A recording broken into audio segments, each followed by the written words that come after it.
Oh. Hello. His mom has got it going on. Thank you. Please carry on singing. It's not That's like our it's theme song. crazily awkward or anything. Anyway, welcome, Not at all. Twitch viewing audience, to another exciting strem of Dungeons and Dragons, featuring the Dysfunctionals, who are, in order of appearance, Ella the Gnome Cleric Wizard, Eirys the Half-Elf Rogue, Joril the Drow Bard, Brüz the Tiefling Cleric Druid, Yell the Tiefling Bardbarian, and Kyro, oh my god, Drow Rogue Fighter. Welcome to level 6/5. How are you all feeling? I'm feeling 4/2, actually. Oh yeah, 4/2. I have like Yes. 5 more HPs I didn't have, I think.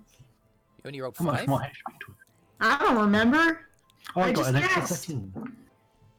Mate, I let you re-roll ones. If you rolled a 1 on your HP, you can roll it again. But that's probably a bit too late to say that, isn't it? Anyway, No, I know. I was just making a guess. I don't remember what I rolled. yeah. All right. So, does anyone have any notices or points of feedback to make at this time? Just to Not this week. not this week. Potentially next session. Feedback. Okay. Oh.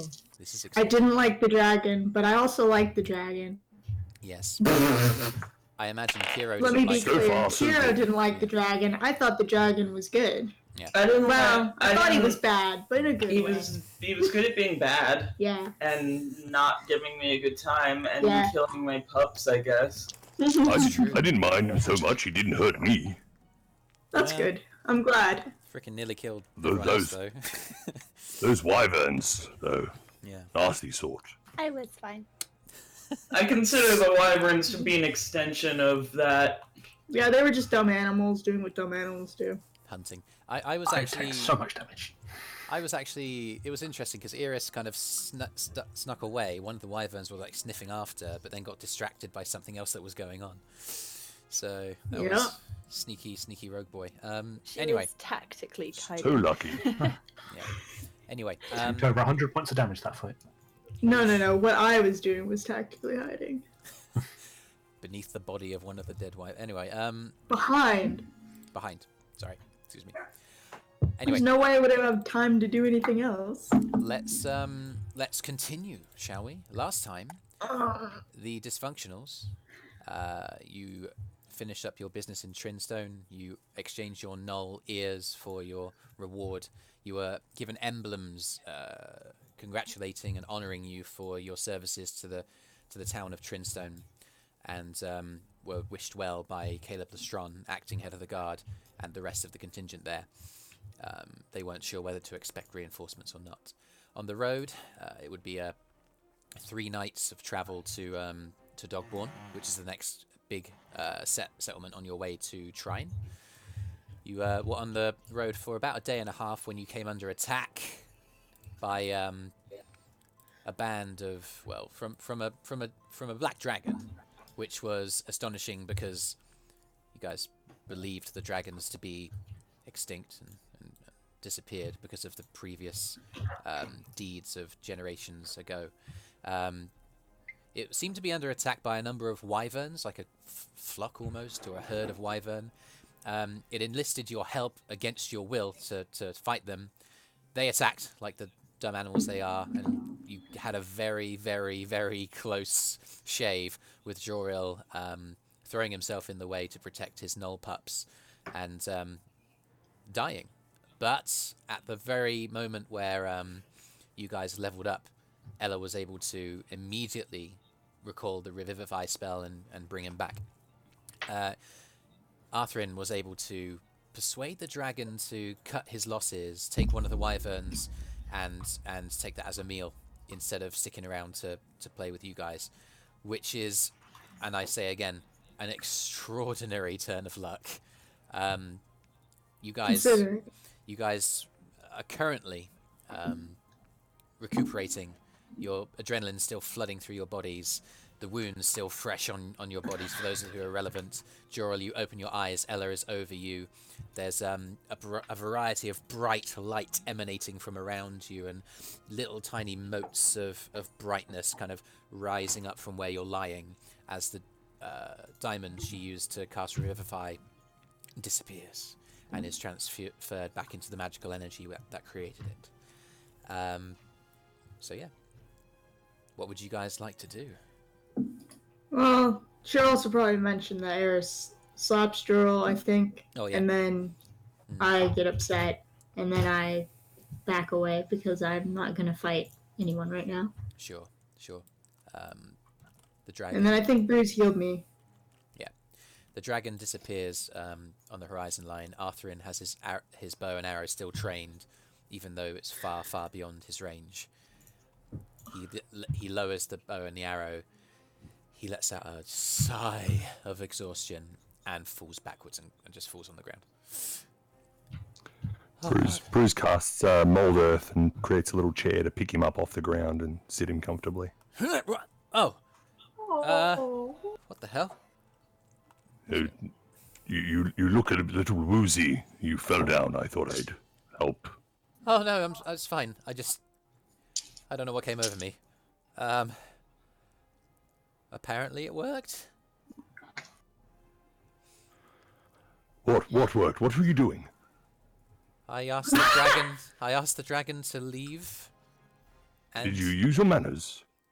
I suppose I mean, I don't know if it was manners. I was firm, I guess. Oh, firm is better than rude. I guess he must have agreed. Seems that way. What now? Joril's gotten up, and he's counting his pups, I guess. There are 5. And he knows that one of them got killed, so there's one unaccounted for, so he's like, one of the pups is missing. Is it the little one? I mean, a lot of them are little. I know one of them... Kyro, where are you going? I'm going this way, I guess. Kyro.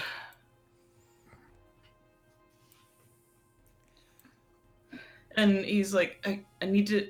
Kyro, can you please help me find... There's one of the pups is missing. I need your help. Do you guys want to do a assisted action to find the pup? It'll be investigation. You can both do it, or one of you can roll with advantage. Kyro looks upset. I don't think he's helping anyone right now. Okay. So Joril, you can make a roll, unless anybody else wants to help. Brüz will help. Okay, so you're doing the assist action for Joril's investigation, Yep. so you can roll with Okay, advantage. he's not gonna insist that Kyro help him anymore, but, yeah, hold on.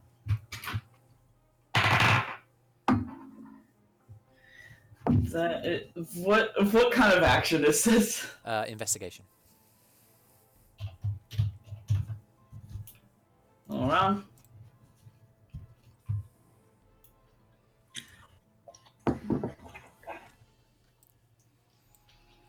That's a 17. 17. Is it assisted? So I roll again? Yes. Did you roll with advantage? Because Brüz is No. helping you. So roll again. Yeah, it's still a 17. I'm afraid not. You scour around. You're not sure if in the carnage of the battle, one of the wyverns might have just like snapped it up as they were moving around, or the dragon might have just like taken it out with its tail. It's you can't find any sign of it, and yeah, it appears to have gone. He has probably found the one that got killed. Yeah, with that investigation check, yes, it is very, very dead. Which kind of hurts. Yeah, I mean, yeah, that hurts. Yeah. So he's sort of feeling overwhelmed because on one hand, like, one of them's dead and one of them's missing, and he doesn't know what to do at this point, I guess. You find it over here. Mm-hmm. Arthrin comes over, lays a hand on your shoulder. Oh, sorry.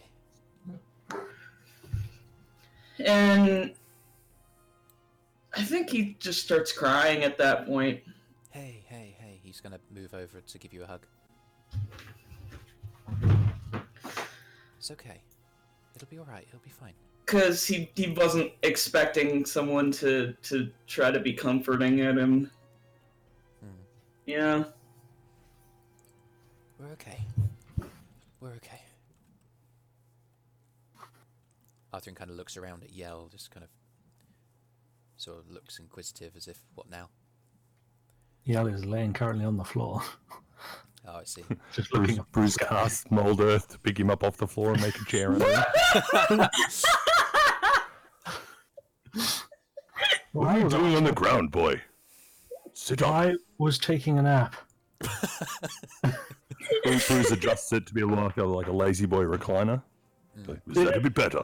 This I could get used to. It'll stay there for about an hour. Noted. You guys could take a short rest here if you like, or... Well, I think once he's Probably calmed harvest down, he's probably meat going to for these go wyverns. try to talk to Kyro. Sure. Possibly away from everyone else, because... Kiro is quite No. away, so I'll say that you can catch up with him. Arthur. Yeah, because he also knows that Kyro's probably going through it. Yeah. Like, because he died again. Arthur kind of sees you looking after him and says, "Go on, we'll wait for you." And he just kind of... It's like, okay, don't worry about us. Just give me a minute. So he's going to go try to talk to Kyro away from the group. Crack on. Hey, Kyro? What?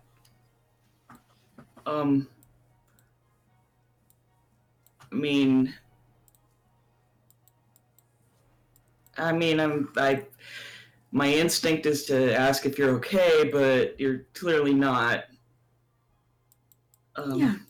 Yeah, guess I'm not really very okay right now. Is there anything I can do? I don't know, I thought maybe you weren't going to do this again, but I just want to be done with this. I know. Sorry that it happened again. I didn't mean for it to happen again. But You didn't think that you might have been killed by, I don't know, getting in front of...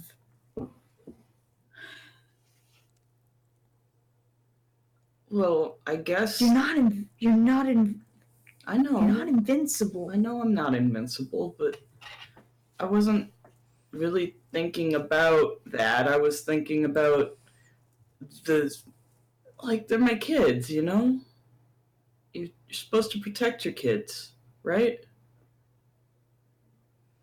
Looks upset. I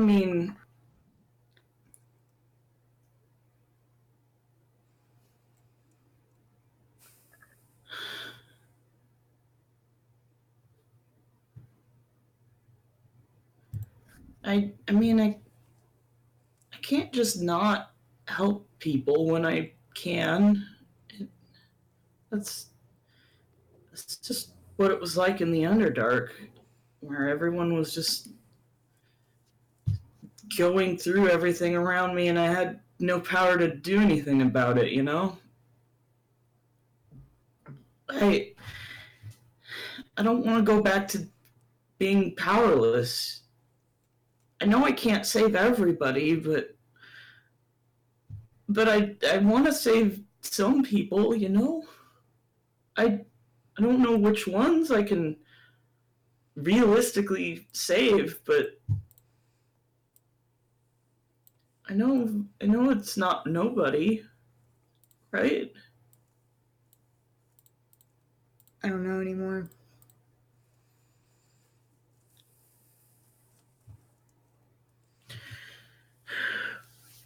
Like, clearly I can't do anything. That's not true.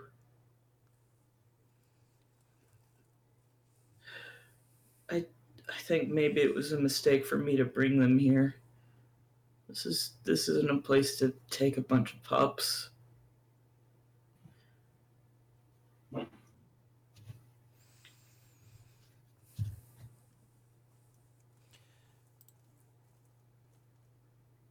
Kyro?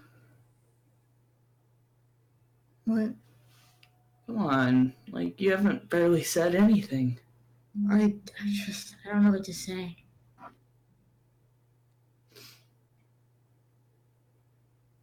Well, I guess I don't think I can do this anymore. do what? Like,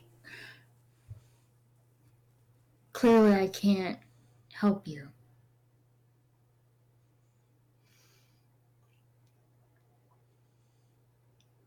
Well, I think I may have a solution to the whole I keep dying problem. I mean, I'm clearly the weakest member of this group. Like, I don't, especially if I'm having to worry about a bunch of null pups. If I'm gonna take care of them properly, I shouldn't be taking them into danger. Right? I should keep them somewhere where they're going to be relatively safe. Yeah. Like, I don't know, just go to Trendstone and live there or get a job or something. I don't know.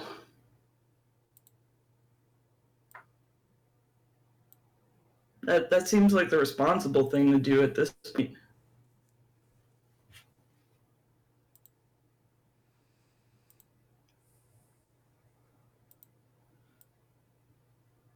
Kyro, what do you want to do?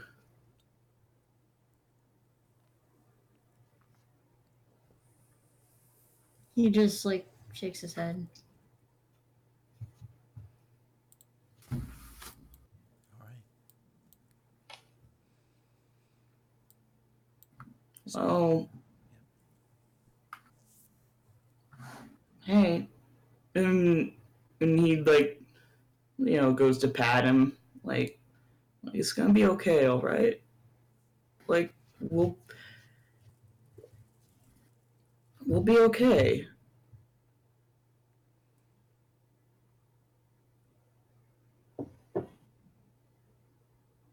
Yeah. That doesn't sound very convinced. Come on. You got something to say. He just shakes his head. He doesn't. Let's just drop it. All right. You want a hug?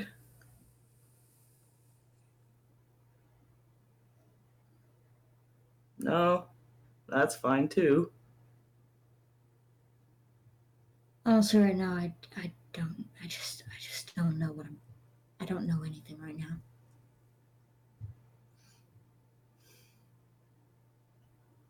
Okay, I'm sorry.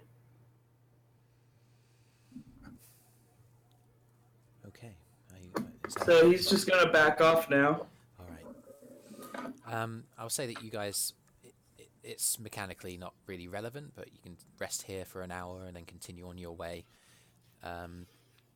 Unless anybody else has any other things they want to discuss at this point, or Yeah, I would like to sneak off for a little bit. Yeah, sure. I don't think like Joril's not gonna rest and well, he still knows there's a pup out there somewhere. So even if it's fruitless, he's still gonna like try to look for any sign. Please make another investigation check, please. Of course. I rolled a 15 on my Your stealth. yes, Um, to pass sneak the- away for a bit. pass the Oh, deception, 'cause man. I think you beat everybody except for Eirys, I believe. Oh man, I rolled a 1. Oh dear. Oh. It's This is so sad. it's the emotion is getting to you so much. You're worried about your brother. You're worried about the pup. The image of the body is like in your mind so freshly that you can't even focus. You kind of you actually end up slipping up on some of the scree ground around and fall on your bum and Oh, you just end up sitting there.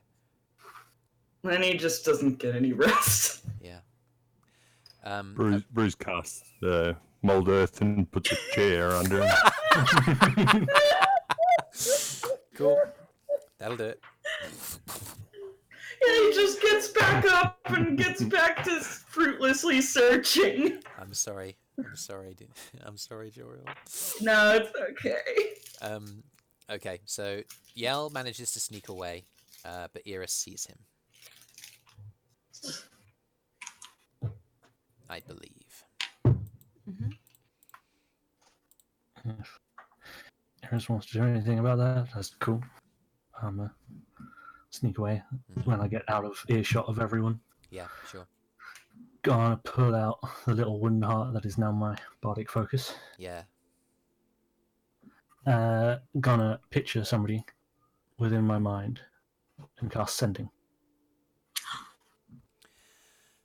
Are you sending to who I think you're sending to? Yes. I think so. It says so in the first word of my message, so it's fine. So I assume send it. Go for it. I'm out the way of everybody, and it's just... Anya, I'm Yell. Took Arthrin up the mountain. I saw what happened. What's your condition? Do you know where you are? We want to help. Exactly 25 words. Amazing. There's a moment of non-verbal communication is so vast, and magic can actually pick up the feeling behind a pause. But there is a pause as the magical energy kind of transfers to receiving your message back, and it's of sudden like shock and surprise, and you hear an intake of breath. Hello? Yell? You know Arthrin? I don't know where I am.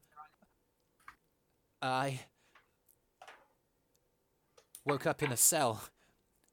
I don't know where I am. Help!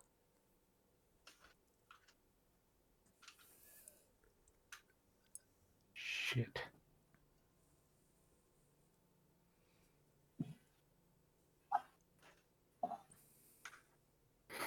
Alright, I'll take a moment and wander back. Well, we know she's alive. Yell does, yes. Well, I mean, like, out of character. Yeah. Okay, cool. That was ascending. Was? Any other business for anybody else? You know, that does actually give me an idea because, like, Joril just learned sending today, all of a sudden. And, like, would sending work on the missing null pup? As long as it has an intelligence of 1, it can understand the meaning of your message. Yeah. Do you want to give it a go? So, and he probably figures if that pup's alive, he'll hear it. And he'll probably hear some sort of response from it. Mm-hmm. So, he's also never cast sending before. Yeah.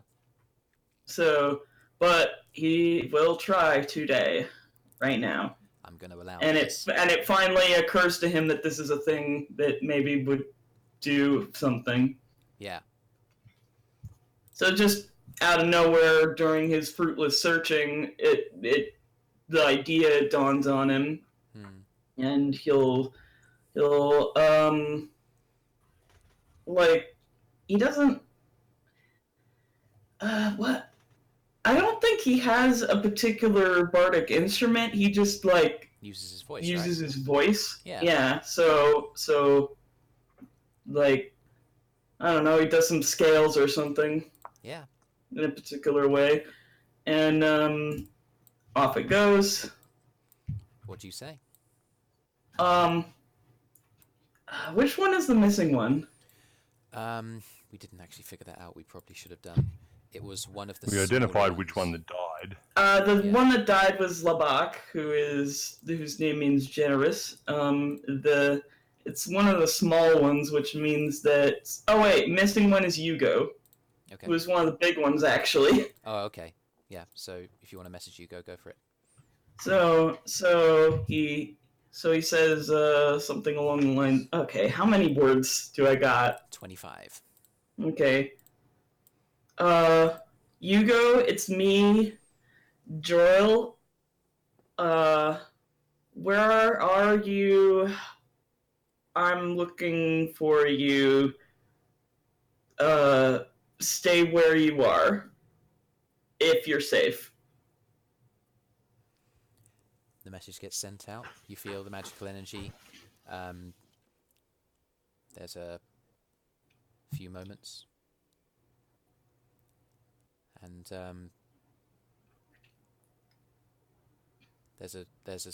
I mean, I don't really want to make them, but there's a series of yelpy sounds that return to your hearing for between 15 and 20 seconds, and the spell interprets each noise as a word, and yeah, you get the sense that it heard your message, but obviously it can't. He replies with bark, bark, bark, bark, Yeah. kibble. I mean, yeah. Some of the barks seem a bit panicked, obviously, and flustered, but yeah, Oh, but he's alive, apparently. which gives Joril hope. Yeah. And then he like says that like I used sending and Yugo's alive. He says that whoever's around. Arthrin goes, "Oh, that's great. Oh, That's good news." how could you tell? I used sending and he replied. Really? I think he's scared. I don't know what he's saying. It was just a bunch of barks. Oh, what a shame he's not here. I could probably understand.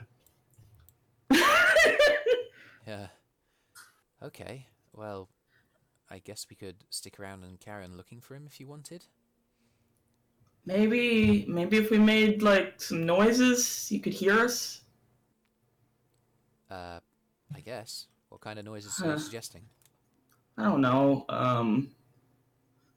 He just starts whistling really like as loudly and in like a high pitched way that would like carry really well, I guess. I'm gonna give you an animal handling check here with disadvantage because you don't know where to direct it.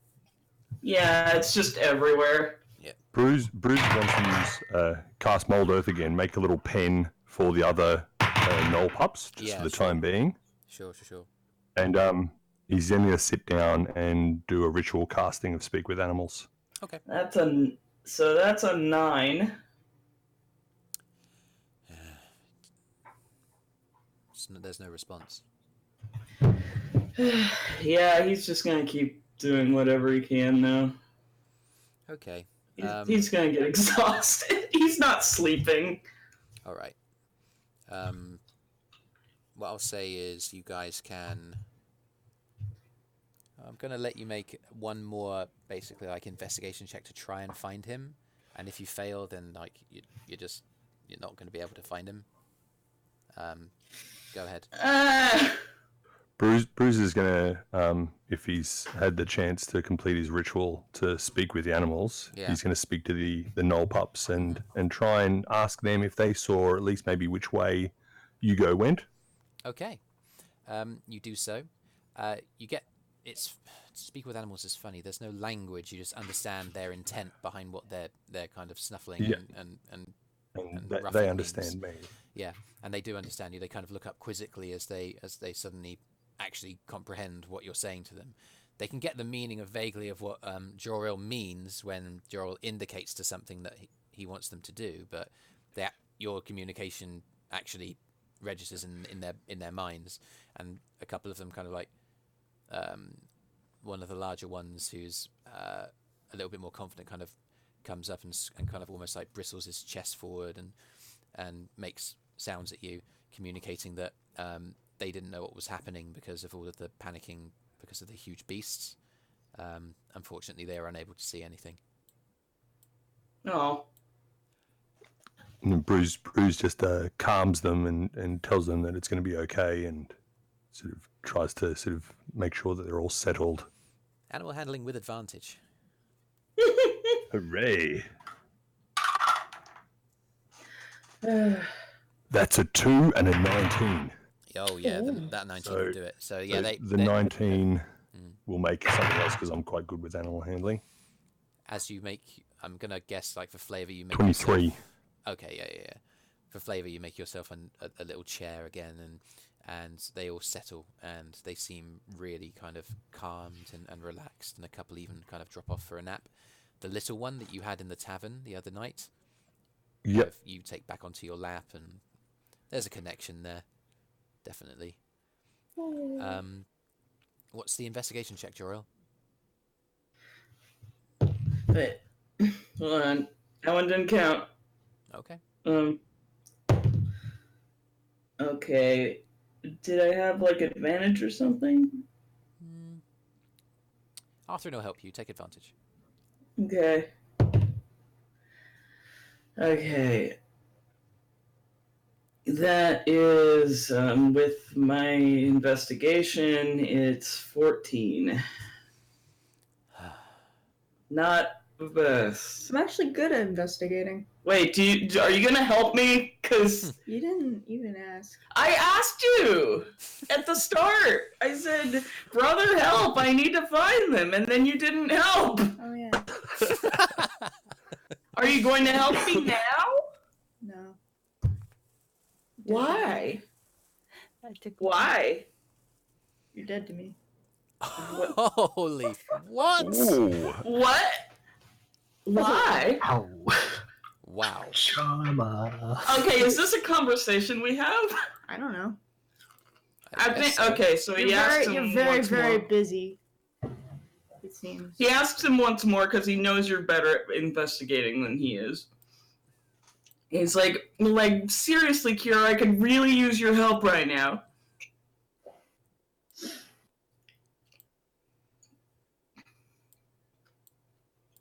Kyro. Just, man.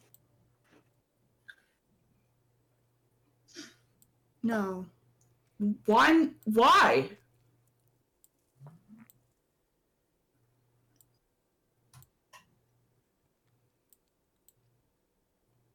I think I'm not gonna help you with this. It's just what it is. Kyro, he could die.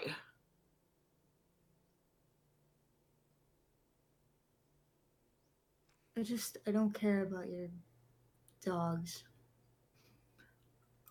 But you, do you at least care about me then?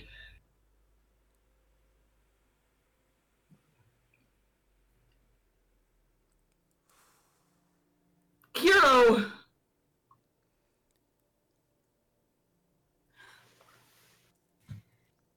Obviously, I care about you. Then help me. Fine. Make an investigation roll. This is Okay. for Kyro.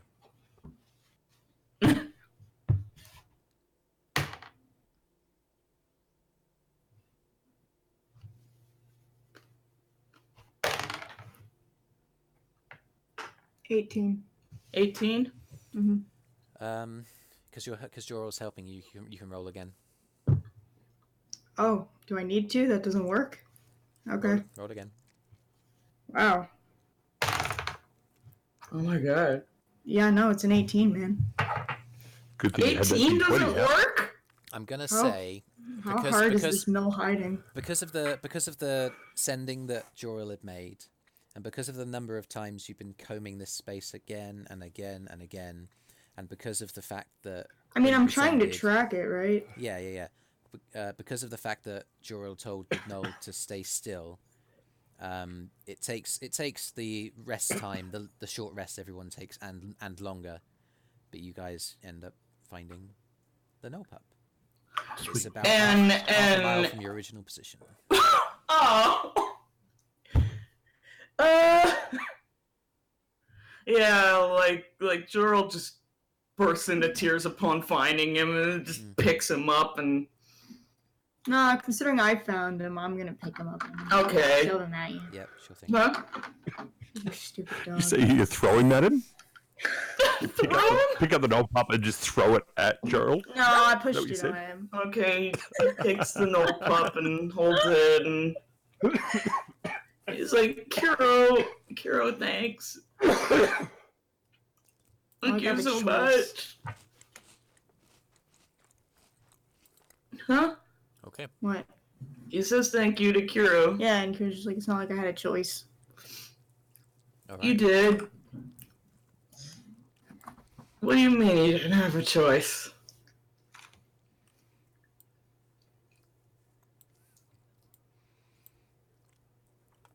All right then. Shall we move on then? We okay? Mm-hmm. All right. Yeah.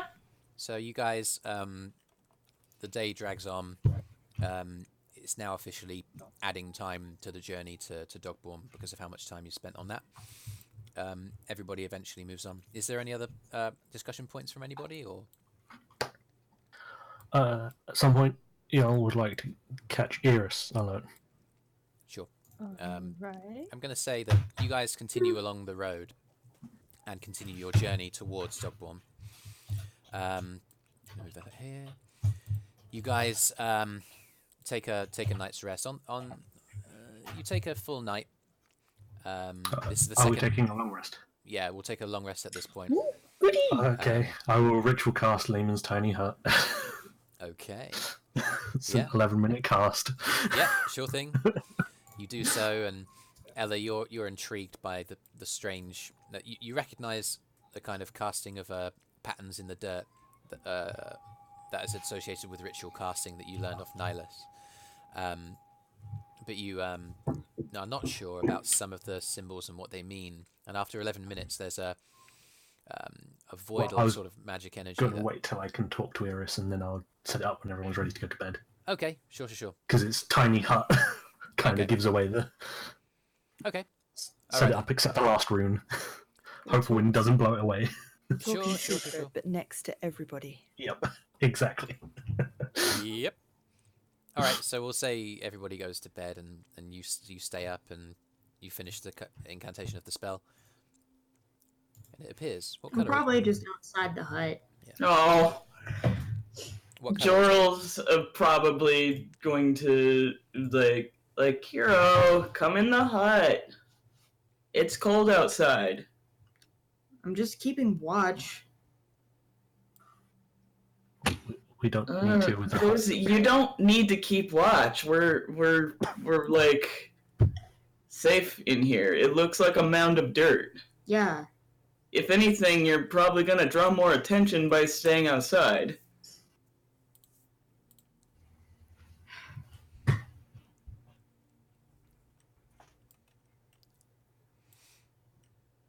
Okay.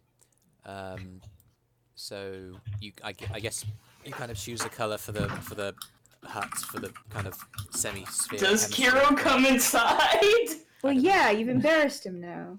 Oh, I'm sorry. Yeah, it's as similar color as I can get to the surrounding area. Yeah, it's still. I kind of assume tree and- we're I assume we're next to a kind I of like a assumed cliff it was face. shaped like a hut. Yeah, sure. some kind I don't know.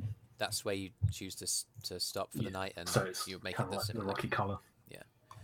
So you have some protection from unwitting ears or witting ears. And spells and damage and anybody that I don't want to get in. Indeed. Inside this tiny hut, just a Yes. quick question.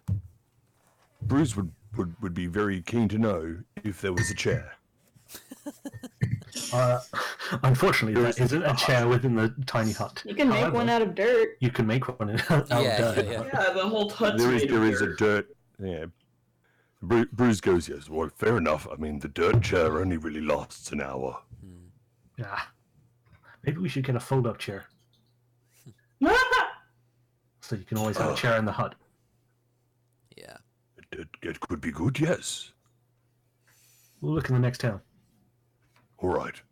And Brüz walks over to like a wallish part and kind of props himself against it and sort of squats down, All right. nods off. Sure thing. We'll wait for everybody else to nod off and then catch Eirys and be quiet about it. So, yeah, I'm hoping that maybe this experience will teach Hugo that it's not good to run off. Hopefully. Sure. We'll leave the floor for Eirys and Yell. Nat 20 on my stealth to speak quietly to Eirys. It cannot be heard by anybody else. I thought you were about to say and Eirys then. I was like, damn it! Yep. Why are you just mouthing words at me? Yell sighs, just waves a hand to get closer. You some sort of mime. Sorry. I'll pick it up. So, I feel like you'd know this best, and also probably the only person right now to be thinking with their head rather than their heart. That's what I'm good at. Hi, there you are. That's why I'm talking to you about this. What is it? Well, I sent a message to Anya earlier. She's alive. She's in a cell. She said she needs help. How long do you reckon she's got? What kind of message? Magical mind message. Oh, You know what? of course, and of course. Sure. I'll cast sending from my other third level spell slot of the day into Eirys. Like this one. You can reply to this. Look, I'm not even moving my mouth. You don't have Stop to right move now. yours. Do that again and I will kill you. Stay out of my head.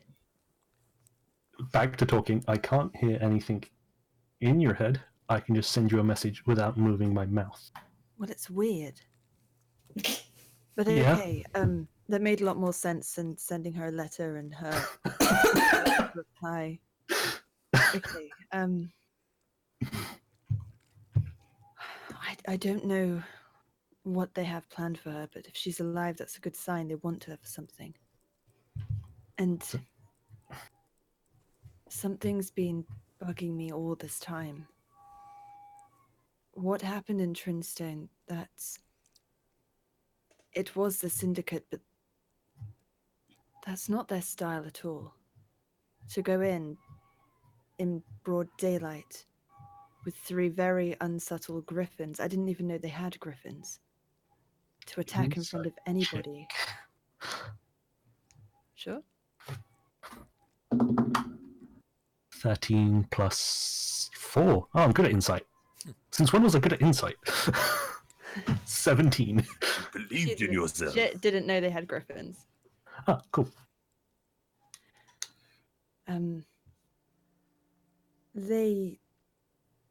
They're only seen when they want to be seen. So they wanted to be noticed. So they made a display for a reason. They made a display for a reason. But why Anya? Who's going to be in that village who would care?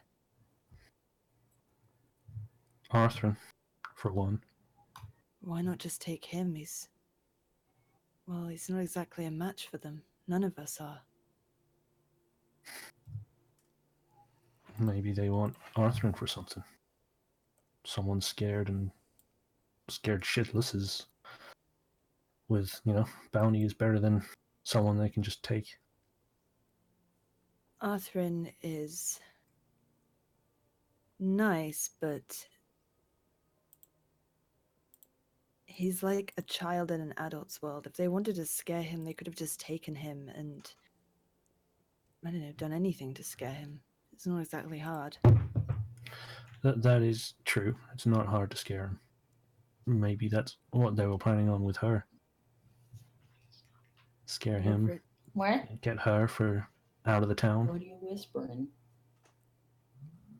It's more effort than they've ever gone to lure me into their clutches, but again, I don't particularly care for Anya. So that was a gamble. I don't understand any of it, to be honest. They want her for something, or they're keeping her alive for something, so until that thing happens, then she'll stay alive. But it also means that they're probably keeping a close eye on her. That is very true. Are you going to tell Arthrin? That I don't know yet. As I said, you're thinking with your head. Everybody else is thinking with their heart right now. It's not a good thing to do. No. Apart from Brüz, I'm not sure what he thinks with. You know, I think Brüz just does. I think he doesn't think. I think he does. It's just Brüz just does. it's just all mushrooms and mothballs I'm up not- there. I'm not sure there's a process with Brüz. I think he just does. Brüz just does. I think that we can agree on. So this thing you've created, it's not going to like make us wake up somewhere else or anything freaky, is it? Oh, no. It's literally like a tent, but nothing can get through it unless I want it to. And it lasts for the whole night. So we can all get a full night. We don't have to take watch as often. You're not going to like trap us in there or anything. No, I don't know Stinking Cloud, so I can't cash you all out with a fart.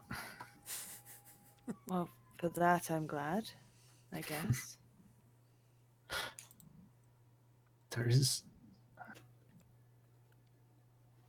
I can change the color of it, I guess, so it better suits each environment. Doesn't always have to be this color. Kind of like how I can change the color of Arthrin's arrows when I want, You just to did mess with him. what? Oh, I can change his arrows just to mess with him. That's kind of funny. It is. I wonder. What else do you reckon we could mess with him? Oh, I thought you were going to change mine. You'd be wearing No, my that's arrows if you that's a changed them. death sentence. I'm not stupid. You're right, you do think with your head. I don't know, you could make his cloak bright pink or something horrendous. Although that would jeopardize our chances if we were trying to stealth. Yeah, that's true. Although I could just drop it at any point, I guess. Change it back. Hmm.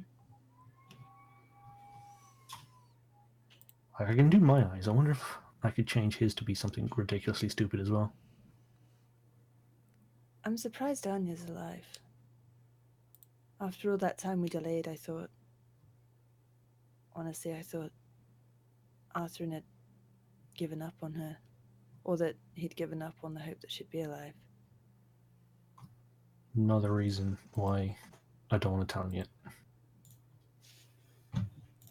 Yes, I was surprised too, but she is. Doesn't sound good, but if what you're saying is they're keeping her alive for a reason, then we got some time, I guess. Did she say anything else? Just that she was in a cell. She was in a cell and she was alive. She was panicked and asking for help. That's all I got. She wasn't expecting me to send a message. Did she sound coherent? Did she sound quite out of it? It was coherent but panicked. They're treating her well. Okay. Well, I suppose the best we can do is get to her while she stays alive. So you're staying for a bit longer now, then? I'm staying with you just as long as I was going to originally. I'll stay with you until Trin's watch, and then I'll go my own way and perhaps meet up with you when you're done, if you're done. By the way, those puppies are going to get you all killed if you take them into Trine. Oh, I know. Goddamn puppies. I mean, I'll admit I didn't expect a dragon to show up out of nowhere, but No, that was new. you all stand out already. Without a pack of gnolls in the capital city. I mean, I've always stood out. Kind of comes with being bright blue. But I see what you mean. Mm. You want to stand out as little as possible around the syndicate. They're already looking for people who don't stand out, let alone those who do. I'd recommend using some of that disguise stuff you mentioned. And as we're thinking with heads, if you get an opportunity for, in any way, to get rid of the puppies, I recommend that too. As morbid as it sounds, did we ever get the ears off of the one that died back at the dragon fight? Oh no! I don't think that's gonna count. No one thought so. Listen, Joril would have buried that puppy. Yeah. We'll say as part of finding it, yeah, that's what happened. I didn't. Until all of the null puppies are dead, I wasn't going to go back and try and claim anything. All right. Fair enough. Okay. So, All right, then. you guys I'll let you get your rest. Yeah. All right. So you guys take your long rest. None of you need to take any watch because of you all fit inside the tiny hut. I'm going to bend the rules a bit and say that the gnolls do too because they're very, very small. So that'll be fine. There's not much else to talk about in terms of your journey on the way to Dogborn, apart from the fact that the next day you're along this mountainside path, and you're passed by a group of around 15 guards or so who appear to be going in the opposite direction.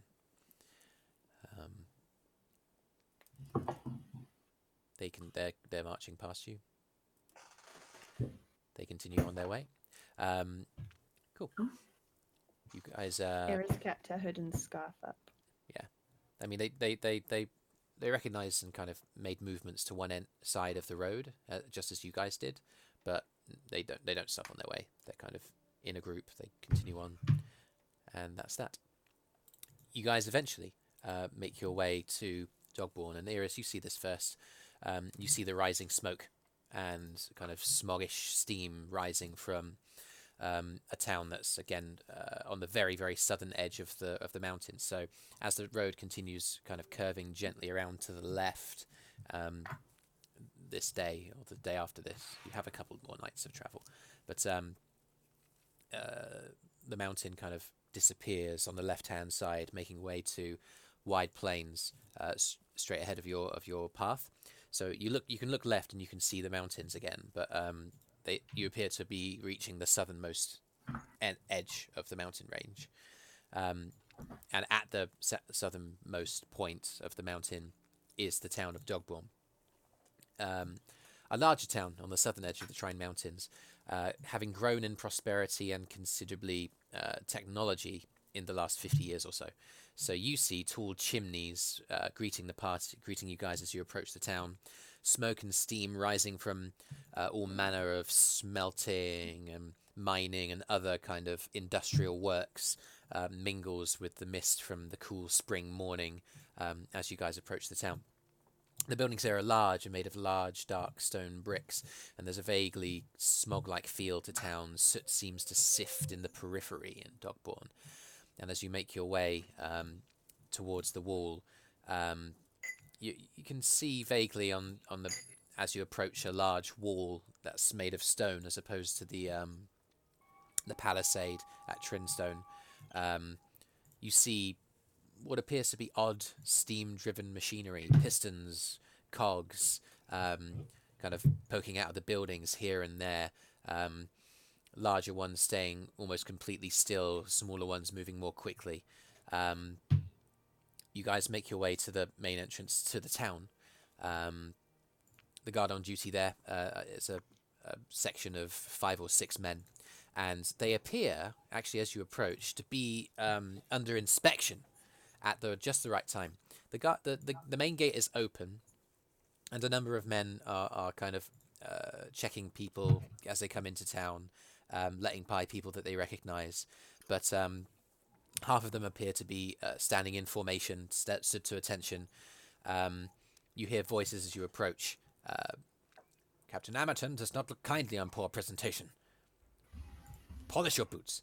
There are 3 well-armored head guards, huge plate armor all over their entire kind of top and over a lot of their leg protection as well. They hold helmets fully forged in their under their arms, and the guards at the wall are obviously holding him in quite a lot of respect. You guys want to try and get through, or?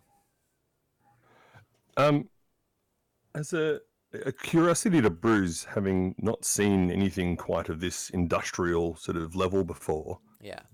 You were saying there is like steam-powered vehicles?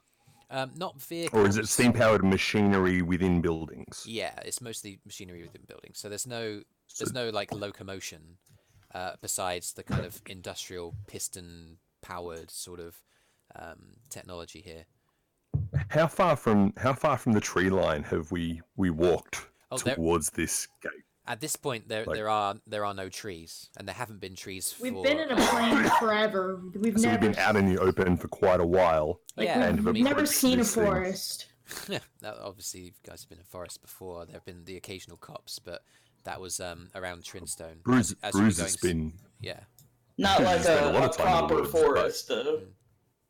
I think in some way Brüz is going to be a little bit sort of intimidated by the scale of this place and the mechanicness of it. Yeah. The non-natural of it. He'll like flipped his hood up on his cloak, and he's going to change it to the sort of colouring that looks like the most of the people are wearing. So sort of like everyday colour, or like if the armed people here have a particular colour of cloak. Their cloaks are black, so easy enough. Okay. So he just pulls up pulls up his hood and flashes on a black cloak, and it just runs long all the way to the ground. Yeah, sure. Okay. You guys, you do that, Brüz, and you guys take a step forward, and as you do, one of the 3 heavily armored, almost regal-looking figures kind of glance to one side, see you coming. One of them kind of narrows his eyes, indicates to the other. One guard from the second group that isn't currently being inspected moves forward. He takes 2 steps towards him, but raises his arm, goes, "Hold, we'll take over this. We'll do this. We'll show you how this security is conducted properly." He steps forward. "Greetings, welcome to Dogborn. What is the purpose of your travel? Is it work-related?" Passing through. We want to get to Drine. Good place to stop. We assume you have mead and inns? Or ale and inns? Yes, we have plenty of travellers coming into town to take advantage of, well, perhaps for you would be, maybe not necessarily the mountain view. The Cog House might be more to your taste. The what house, sorry? The Cog House. I see. Why are you smiling? Okay. I'm not smiling. You are. You're smiling. What's so funny about the Cog House? You really can't hear it. What? You really can't hear it. Do Do you know who I am? Oh, I get it now. Do you know who I am? I can say I do not, sir. I imagined so. I am Sir D'Artagnan, Knight of the Uth Empire, and I'm not used to being talked to in such a manner. It must be. Smile instantly drops. Oh, fun. Sir D'Artagnan. The second knight kind of comes up. These aren't going to be problematic, are they? No. I'm sure that they'll be fine as long as they remember their place. Enjoy your stay in Dogborn, please. He indicates to you guys to pass. Rich people. Yeah, what's... Yell is really tempted to do something, and he knows he shouldn't. Yeah, how is, we have, like, a bunch of no pups. I guess if they're on leashes, it just looks like I have a bunch of ugly dogs, right? Oh my goodness, I totally forgot about that. Yeah, they'd have noticed. So, and he's staying in the back and hasn't caught the eye of anyone yet, and he's just like, maybe if I just walk by, I drown with a bunch of ugly dogs. As you guys kind of go past, D'Artagnan kind of says, "Whoa, hold. What are those?" They're my pups. Your pups? He nods, trying to seem like very like this is normal. They're real fucking ugly dogs. They are. He's like, foul. they've had a little bit of mange recently. They're a crossbreed. Why would you say that? Brüz leans in close to D'Artagnan and says, They're getting better, worry, they're though, I perfectly think. tame. I hope so. I mean, one of you can make a persuasion check with advantage because you've all jumped on this. Can I take this one? Yes, please. Let's let you do it. So 15 was the higher of the two, a 15 and a 9, so 15 plus 10 is 25. He's just like blinded by all of you just being like, they're fine. He's like, okay. You can come, take them in. If you guarantee, old man Tiefling, that they are tame, then feel free to take them to the cog house. It'll be fine. It's probably not going to make it much more dirty in there anyway. Brüz reaches down to the little one that he knows. Don't worry, well I'll and clean just, up like, after tickles them, under his chin. and everything's fine. See, Gucci. See, totally fine. It's the chin the head raises and then it falls backwards onto its back and holds up its legs and lets you tickle its belly. Cool. Yes, well. Come on, then. Persuasive thing. Mm-hmm. As we walk past Sir D'Artagnan and going in, Ella's gonna just take out her copper wire and cast message towards D'Artagnan. Oh, okay. But Right. do it sneakily. Are you doing So he it as doesn't- you're walking past, or No, she's gonna walk past him, okay? but not out of range. Mhm. So she's gonna get out her little piece of copper wire. Mhm. Say, your flies are undone. He kind of make a stealth check. God, she's not good at these. Too And shiny. before everyone suddenly gets really paranoid around her. Oh no! 5. He kind of like you see as you glance behind you, you see his head prick up as he hears the message, and he just looks straight towards you guys because you are the adventurers and magic spellcasters who get to town. He turns around, he yells something to the guards, and he starts striding towards you guys. I Striding kind after of- you. I start walking faster. Okay. Can I put my hands into an behind my alley? back. Yeah, He doesn't know why this is happening, so She does some sort of like flutters her eyelashes and does a big cheesy grin. I rolled a 24 For what? to sneak off into a nearby alley. By the time that you guys have he's closed the gap, you guys have headed into one of the main roads that go further into town, and there's a number of people walking to and fro. Eirys, you disappear into the crowd. Ella, you kind of stay stood still. You kind of you're whistling. You kind of attempting to look inconspicuous, but in whistling, you are drawing so much attention to yourself. D'Artagnan looms over you, a little gnome. This guy's 6.5 foot tall, a muscular, trained knight. He glowers over you, goes, "Do you think that I'm completely stupid? Do you want to be arrested for disturbing the peace?" Wow! This guy, I don't laugh, but How loud is he being? yeah. He's raising his voice. Joril doesn't know why this guy's doing this because he doesn't know that Ella did That that. seems to be the problem. Oh yes, that's right. Nobody else knows. Yeah. I don't know. If he's raised his voice at Ella, Yeah. We're he's gonna next find to most of her. us turned I think around we and can kind of coming back. figure out. Oh, right. Yeah. When you do message, do you have to speak aloud your message, or is it in your You head? know it's in your head. I've always interpreted it's that silent. Do you? I've always thought that you can physically whisper the message into the wire and it translates across a longer distance. You can think it or you can say it. Okay. Okay. Depending on what you want to do. Did Ella think or say it? Is the question. Oh, she probably thought it. Okay. Okay. Sure. Then we don't know exactly what's happening. We So, probably knew she cast Joril a looks spell though. confused, Probably, and yeah. it's just Can you see the copper wire in her hand? Oh, Make a perce- she's put her hands I'm- behind her back. Make a perception check, Let's- Brüz. Okay. I just wanted to... You guys are gonna check so Ella by out now the the other great two knights are looking a bit confused as well, coming after D'Artagnan, just what's going on? Looking a bit confused, but they're backing him up.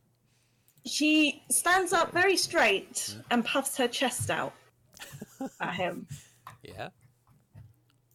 And she continues to smile. And she You says, said- "Me? But sir, I am only a little gnome. How can..." Make a deception check. I got 20 for my perception.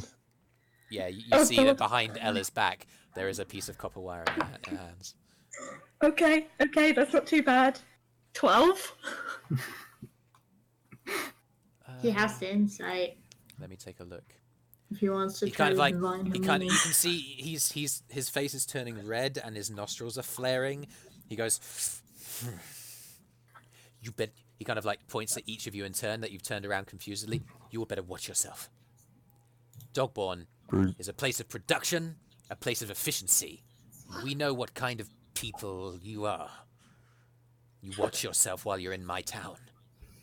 Brüz cast mold earth to create a little mound just behind him, just high enough for him to trip over. Make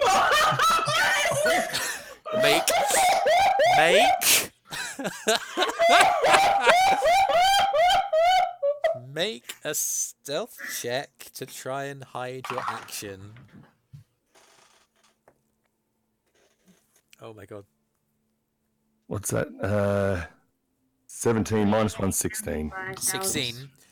You kind of 16. I think he's we've made an enemy this day. as he's done glowering over nothing. Ella and pointing at each of you, he gets to you, Brüz, and moves on to someone else. And as you do, you wave your hand like a Jedi mind trick, and then you see behind him a little movement of earth upwards, just to make a tiny little step, a divot in the ground. Yeah. And as he And kind as soon as he hits it, it'll disappear. yeah, sure. He lowers his finger, he grimaces, and he turns. He's wearing heavy armor. And hits the ground. And the two guys who are with him are just like, "Oh goodness!" And he kind of one of them kneels down. He kind of And- Brüz turns thrusts to out Ella and his, says, "We should go now." he thrusts out his hand, just like, "Get off me! I can get myself up." And it's hilarious because he's wearing really heavy armor and he can't get himself up. Joril wants to laugh, but won't Totally back. because he's scared. We're leaving tomorrow. Yeah. You guys, Brüz just grabs Ella's arm and just leads away into the crowd. Like, come on. As As we pulls his cloak out and around to sort of shield her. Yeah. So we disappear, and he then sinks really low. Have they turned around and are facing the other way, and we're facing opposite directions now? Now the other two are just focused on D'Artagnan, who's apparently just slipped over, and he's finally letting them help him up, so that their attention is no longer fully on you. Okay. When he's up and like they're going the other way, and we're gonna walk away, I'm gonna just quietly click my fingers, cast prestidigitation, and turn his cape bright pink. Based off of Eirys' suggestion against Arthrin last night. Oh my god, Not what guys! she had in mind. Yeah. Oh my god. This is great. Just He we're doesn't- gonna get in trouble, guys. I mean, yeah. think we're already in trouble. The magical effect takes place. He kind of like he's dragged to his feet. One of his companions murmurs something to him. He looks at his cape. He stares at you guys. He's gonna make an intelligence check. You try and Even fight though us. we're not facing him and walking away. Yeah.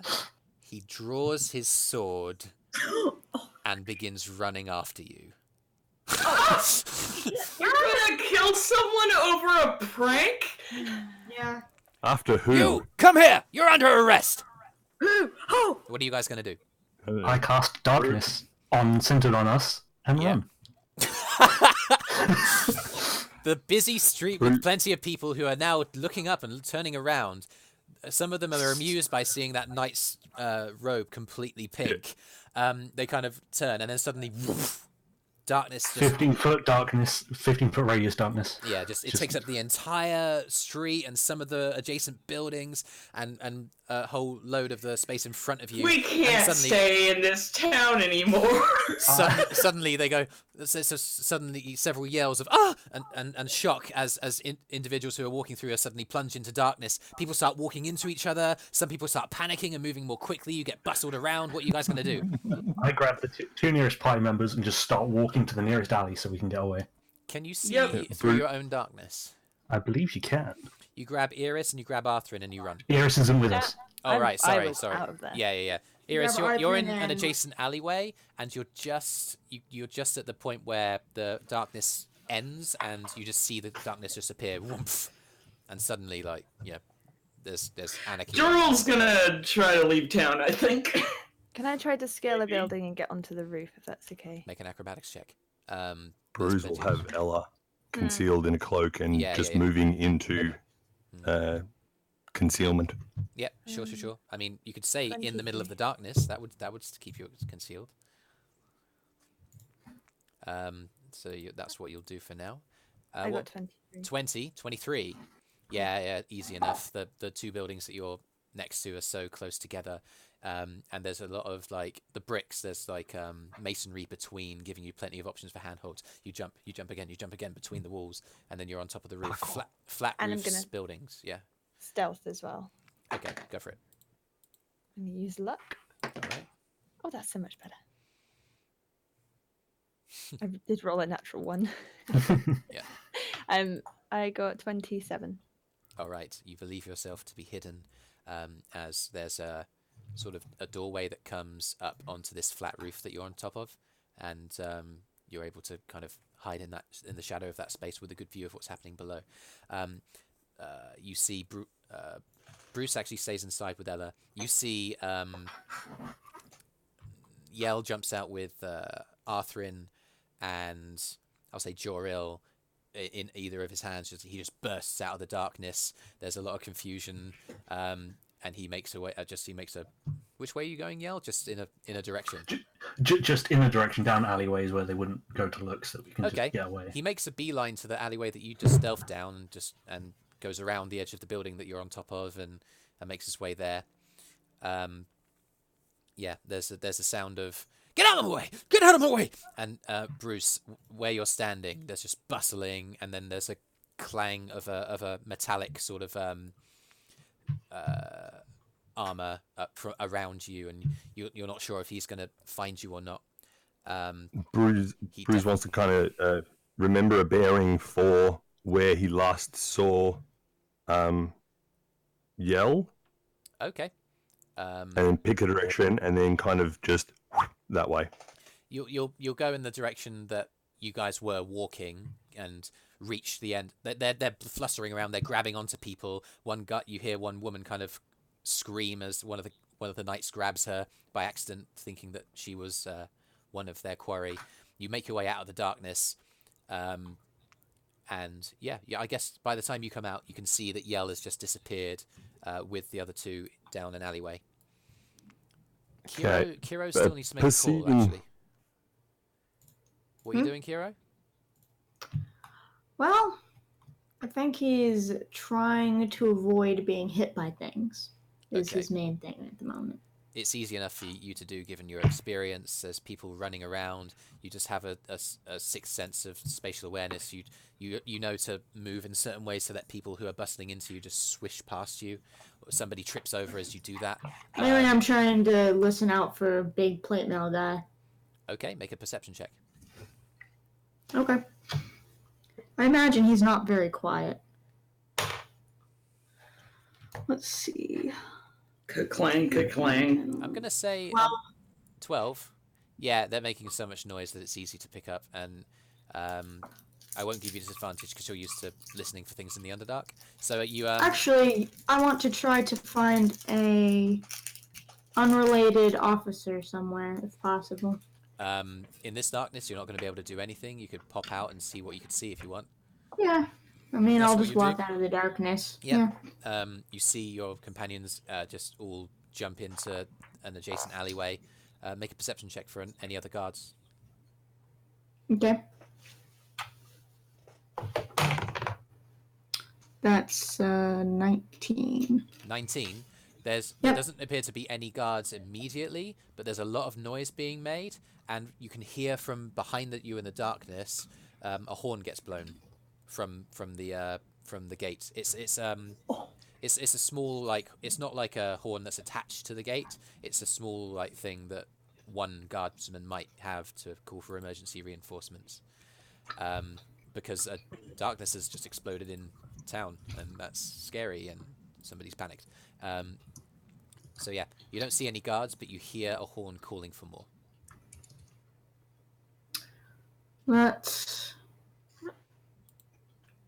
I guess I'm going to attempt to intercept the guards that are coming. So I'll walk towards... Let's see, where would they probably be coming from, would I Probably be guessing? further into town, you guess? Alright, I'll just go further into town and then just stop any armored guys in black cloaks. Okay, sure. And within a preferably minute, whichever one looks the most important at the time. Okay. Within a minute, you see a couple more who are running towards the gate. Then they're not sure what to do. They're just booking it as quickly as they can. Yeah, they're running towards you. Okay. I guess I'll try to get their attention. What do you say? Hey, some of your guards are accosting some people in the square over there. What? Sorry, what? Yeah. Which one way? of them started, the guards? Yeah, you said, I mean, we hear the horn from the gate. What's happening? Do you remember Drist Canyon? D'Artagnan. Whatever. D'Artagnan? That's his name. D'Artagnan? What? The knight? What's happening? Basically, he introduced himself very loudly, and then I guess this small wizard man, must have not been presentable enough for him, so he started shouting at him, and then the little wizard man popped off a darkness, and people started panicking, and the knight guy started yelling at everyone, and was swinging his sword around. I'm kind of concerned. Which way? Which way is this? He points in the direction it is. They nod and they take off towards the darkness. In the meantime, You're trying to get him in trouble. Brüz and all the others have. I mean, we did nothing wrong. Yeah, I know, but he's the one being a man who's going overboard. That's true. You Who, guys. Brüz? No, D'Artagnan. No, D'Artagnan. Yes. We're just regular folk coming through, getting harassed Yep. by somebody in a position of power. That's what's happening. Yeah. So you guys, you are back in the. We were harassed. I'm gonna say that you find those guards outside the alleyway that everybody else is, and you clock where everyone else is, just kind of like huddling in the shadows, or looking out, looking a bit perturbed. I'll actually go back to the scene of the crime, essentially. Oh, okay. I'll just wander back over there. I mean, by this time, how long does darkness last? I've done nothing wrong. Up to 10 minutes. Up to 10 minutes. Up to 10 minutes. That's As long as I'm concentrating. It's been a couple, but you're still concentrating on the spell, I guess. So yeah, the darkness is still there. There's still Joril's like until he lets it go. Joril tried to like basically leave town at this point. Yeah, you bailed. That's fine. Yeah. And he'll probably send Kyro a message as soon as he's outside of town, hiding somewhere with his pups. Oh, okay. So instead of being grabbed by Yell, you kind of turn around and double back, and in all the chaos, you're able to make your way out. Yeah. And then he'll send Kyro like he'll send Kyro a sending message and be like, hey, just so you know, I'm hiding outside of the town because I don't want people to investigate these pups, so I'm just gonna lay low for a while. Cool? Yeah. All right. So everybody else, you're in the alleyway. Eirys is on the building, the top of the building, right next to it. You hear the approaching heavily armored feet of a bunch of D'Artagnan and maybe another one of his knights. What would you guys like to do?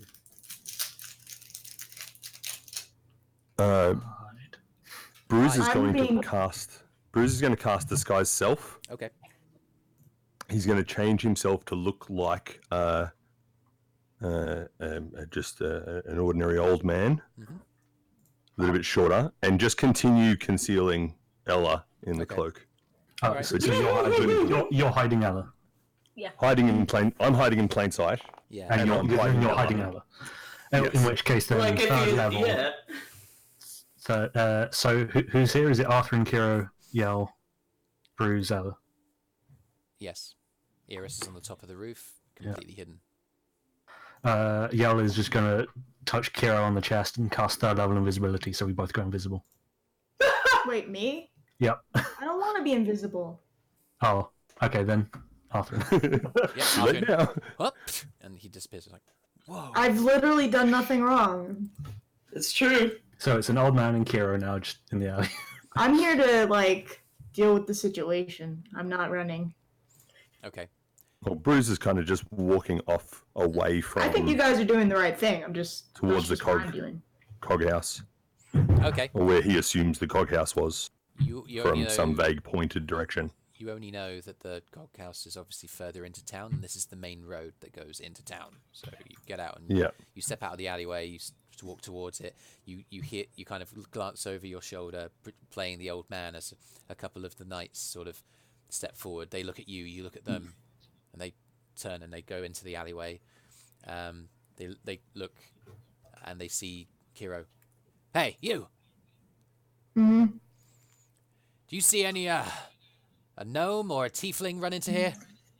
Yeah, I saw a little gnome wizard guy head that way towards, what was it, the North Tavern or something, I think? That direction? He shrugs. North Tavern. North Wind, Northwest, I don't remember. Okay, Northwest. Out of character, what was the name of the tavern that the guy mentioned was too fancy for us? Make a history check. Alright. I know it was North something. I think.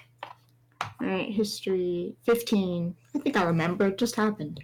Yeah, totally. It's called the Mountain View. Okay, sorry, my bad. Oh yeah, the Mountain View, that's what it was.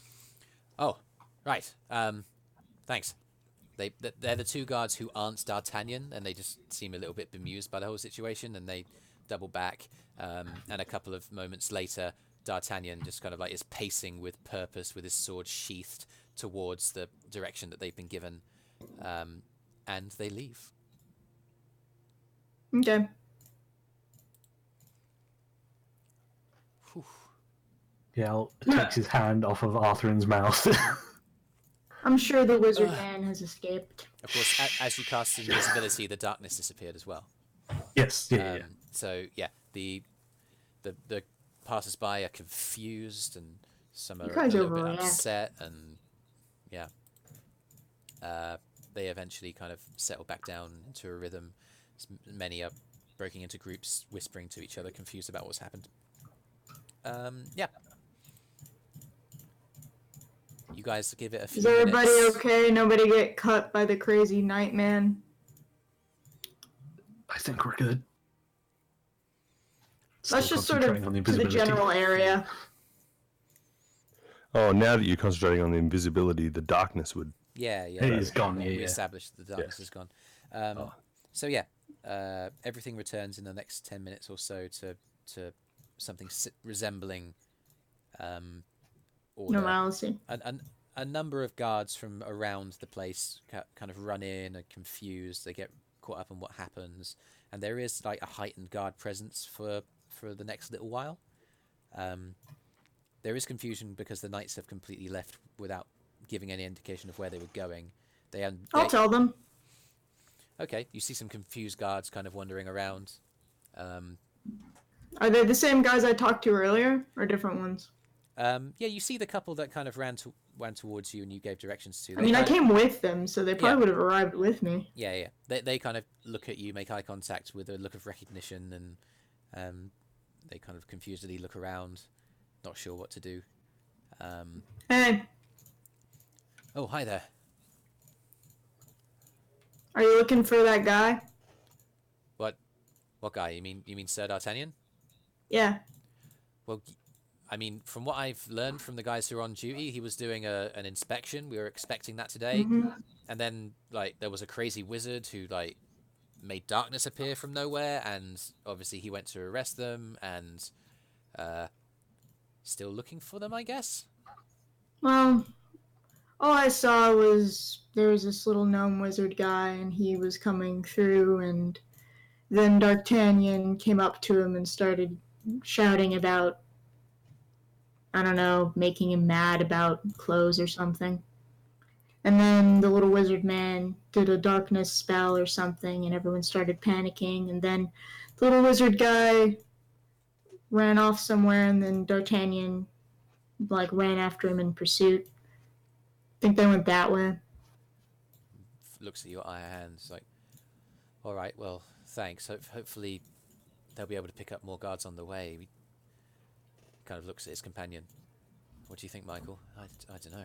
I guess we'll stay. I don't think the little wizard man was really hostile. He wasn't trying. He just sort of seemed freaked out by the, I don't know, big guy in plate mail waving a sword in his face. Make a persuasion check. Okay.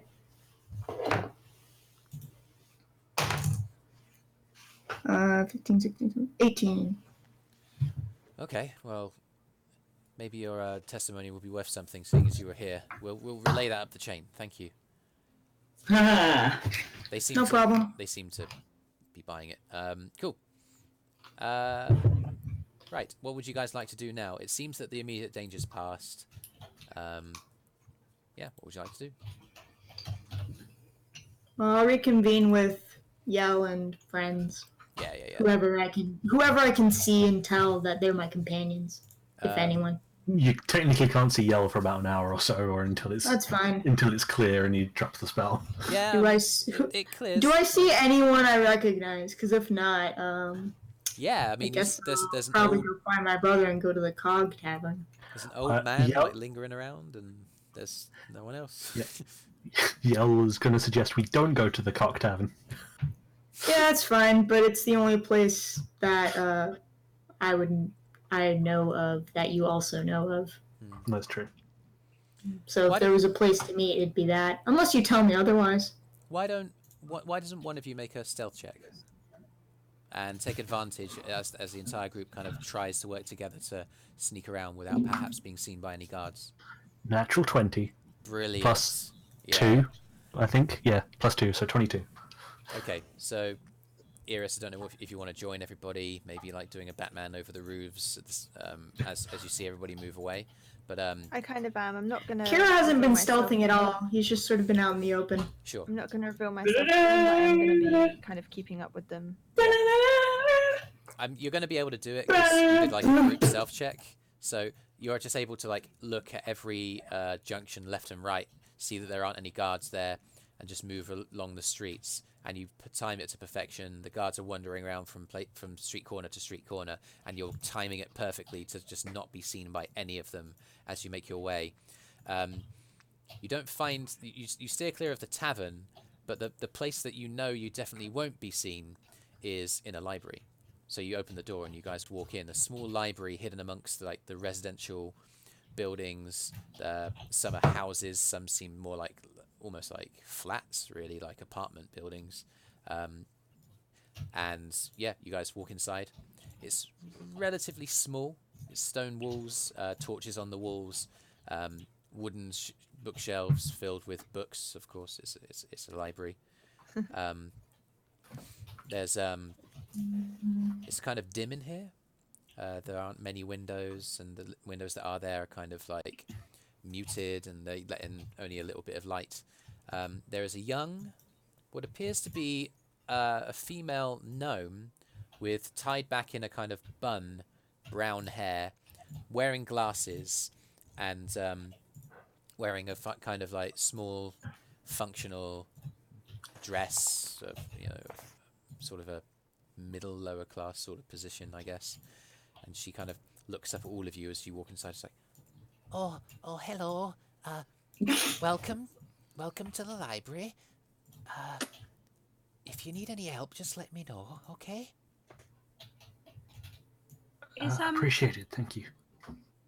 Whispers back because it's a library. That's all Yell knows.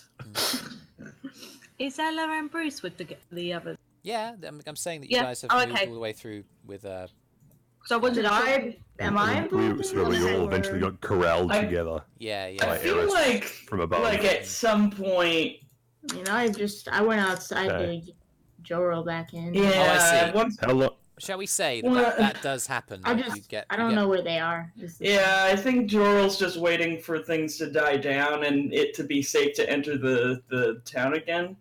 Okay, so I'm gonna say then Kyro joins Joril outside of town, and while that happens, We're going these back guys. in. Okay.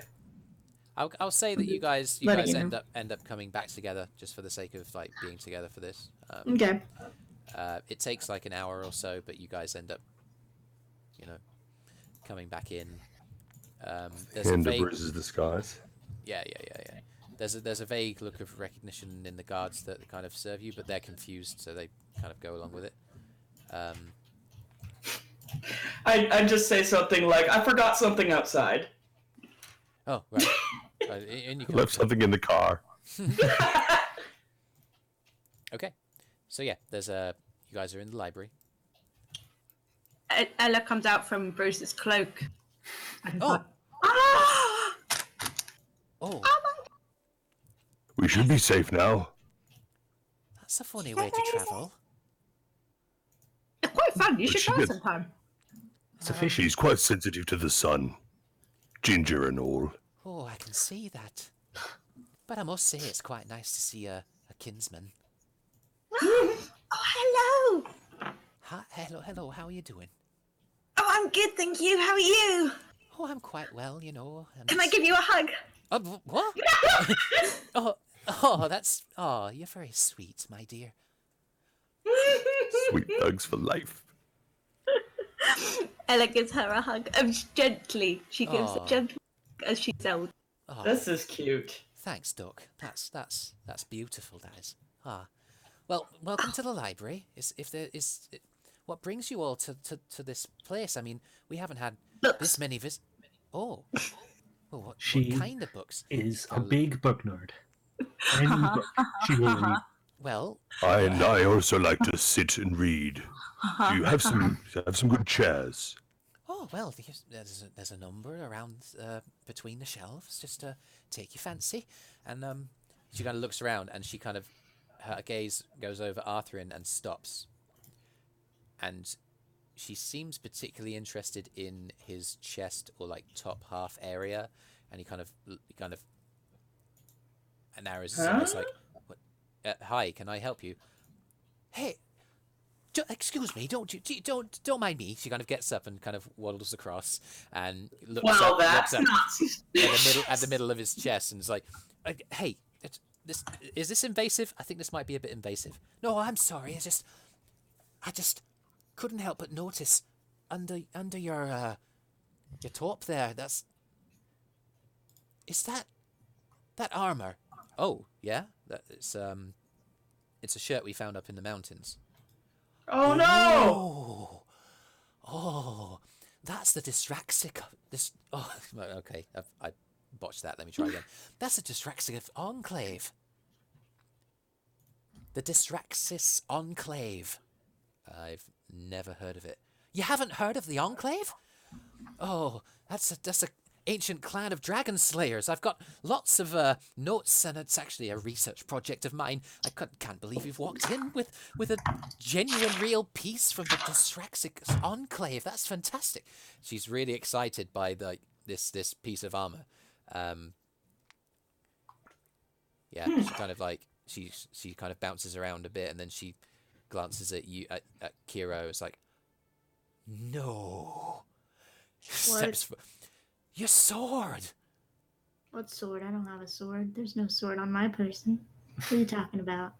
Who would bring a sword into a library? Well, Kyro would, but I have sheaths. We're all equipped still. Yeah, you're all equipped. Yeah, whatever. No one's told me that you're not equipped. Alright, I mean, it's in a sheath, but I guess she could recognize it. Yeah, like- she sees the the hilt. hilt. She sees the hilt. And Alright. it's like, That's Brüz's fine. dagger is very much concealed, however. okay, sure. That's a blade of the Dysraxic Enclave as well. That's fantastic. Oh, this is so exciting. She kind of like yeah. huh? She kind of like goes back up to the desk and is like, "Well, my dear," she kind of indicates to you, Ella, "if you're interested in books, you'd be interested in this." She kind of gets out a load of wreath of like old notes and like rips out from ancient tomes, and it appears to be a paper trail that's like tracing this apparently a group of dragon slayers. And yeah, she's made the link, and as she kind of regales you with this sort of stuff, she's obviously taken with the romantics of the whole thing. Mm-hmm. Oh, it's so exciting. I genuinely thought that these artifacts were lost forever or decayed through time. It's generations, hundreds and hundreds of years ago. Sometimes I wish that dragons were real again, just so that We met a dragon. We met a dragon. What?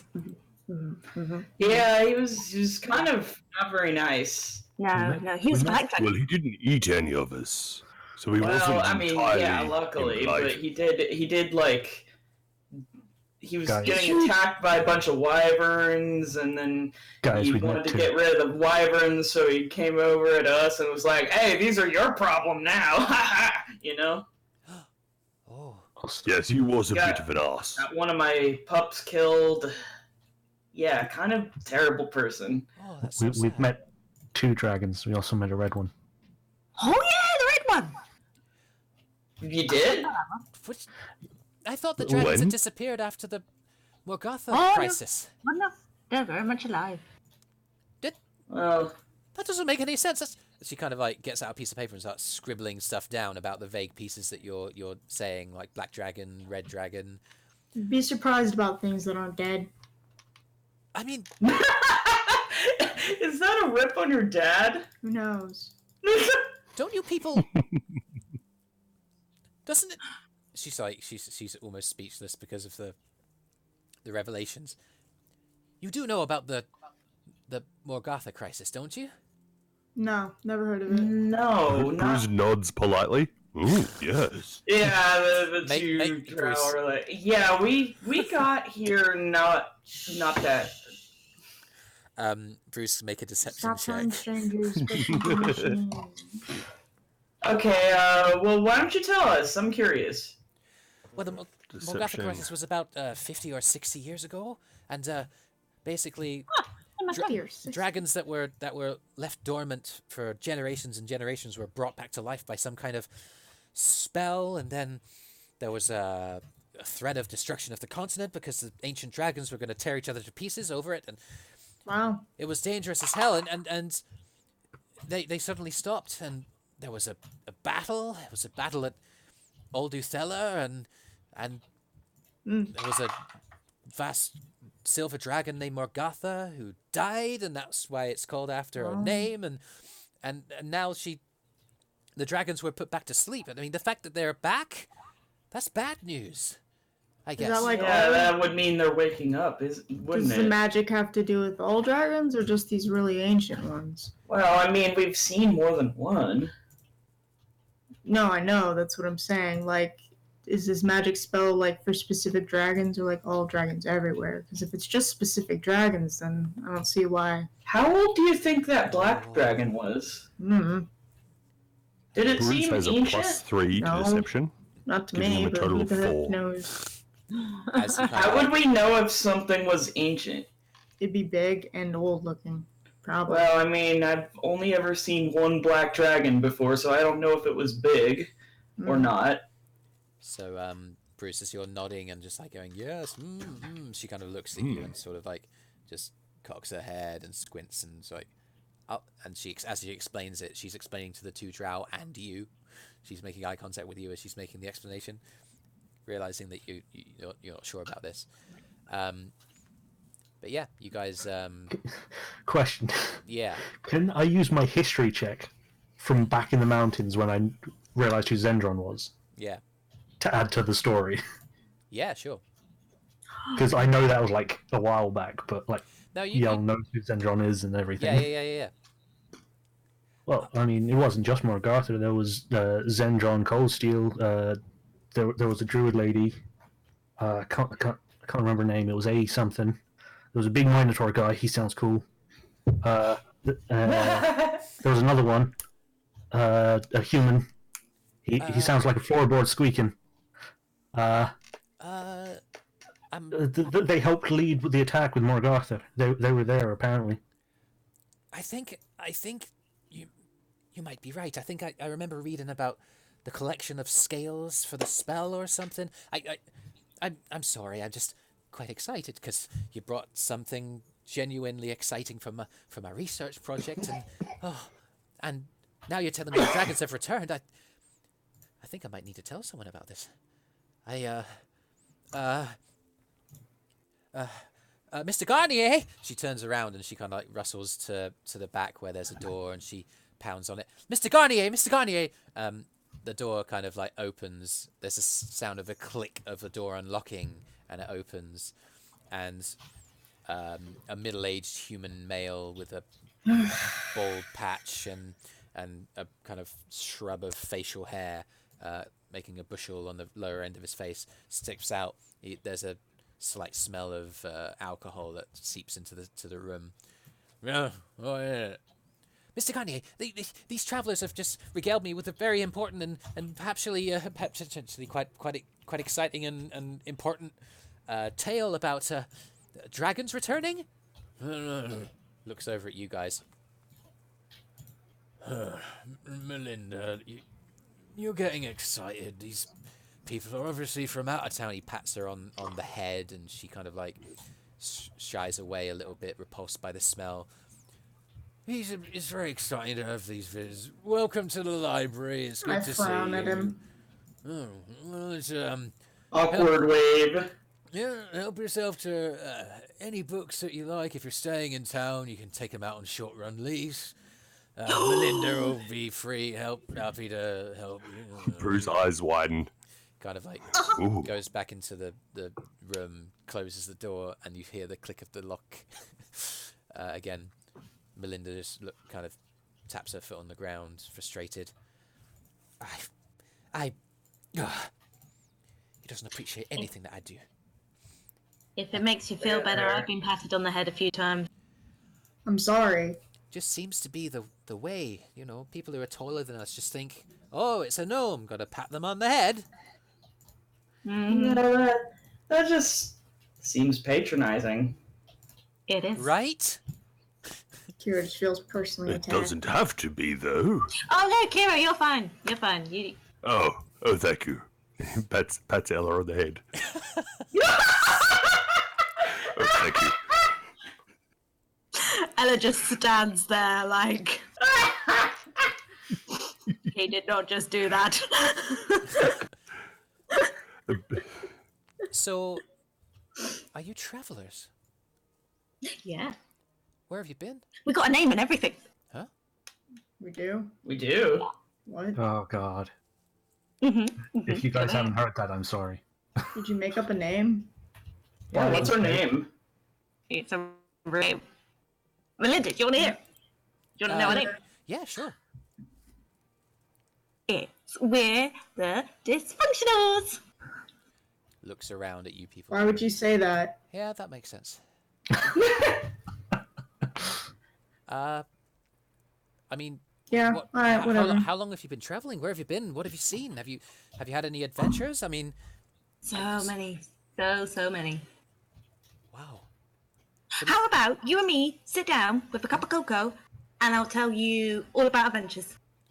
Oh, I don't know. I'm very busy. Make a persuasion check with advantage.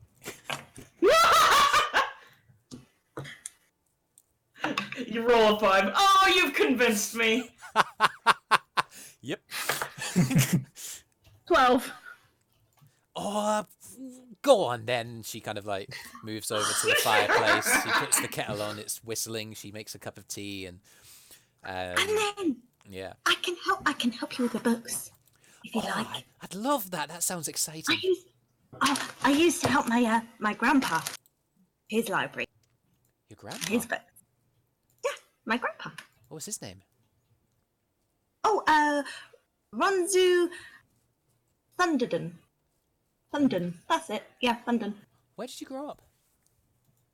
Fair enough.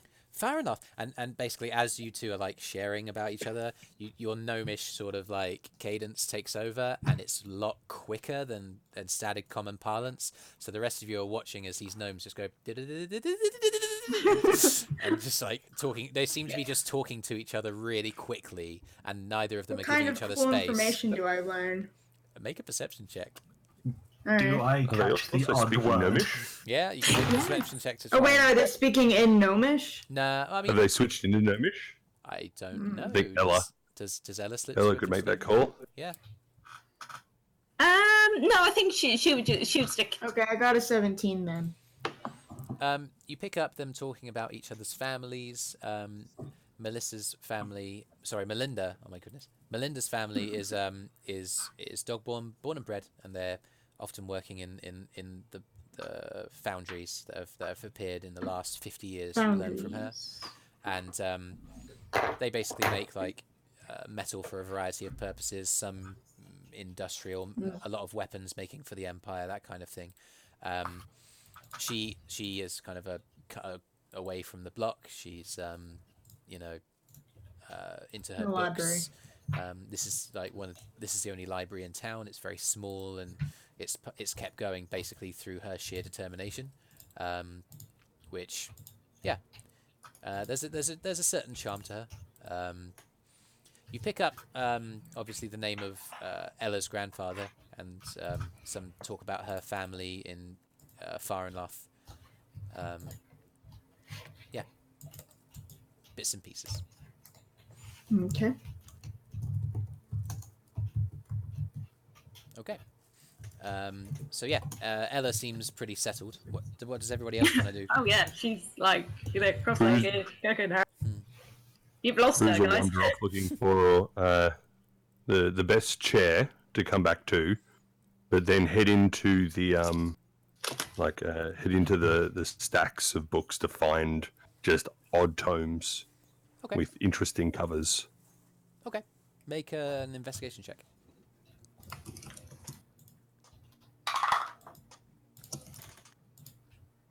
So I've got a +3 in investigation as well, but that gives me a 19, Okay. So you not a 4. yeah. You are gonna find a lot of the books around here are of history. history of the Empire, but of Segterra as a whole, the whole world. There's a number of continents. You find an interesting like atlas that's made up of a number of pages Oh, yes. of the entire Anything world on and of say again? alchemy? Anything on alchemy? Yeah, there's a book of herbs and of flora and fauna. You find a couple of those, one of herbs specifically, and the other of sort of like wild plant life, ranging from mushrooms to flowers. Yeah, so you find 2 of those. You find the atlas. Awesome. Probably enough to keep you going for a little while. Yeah. And Brüz takes those back to the most comfortable looking chair that he saw. Mm-hmm. It's a nice little corner in sight of the fireplace, which you see Melinda happily stoking as she excitedly talks with Ella and shares some tea. She makes eye contact with you. She brings you over a cup. Oh, thank you so much. Oh, it's the least I can do.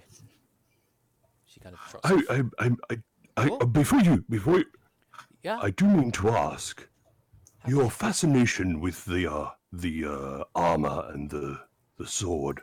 What do you know of the sword? Are they a set? Is it something that is like a magical set of armor to receive ultimate power?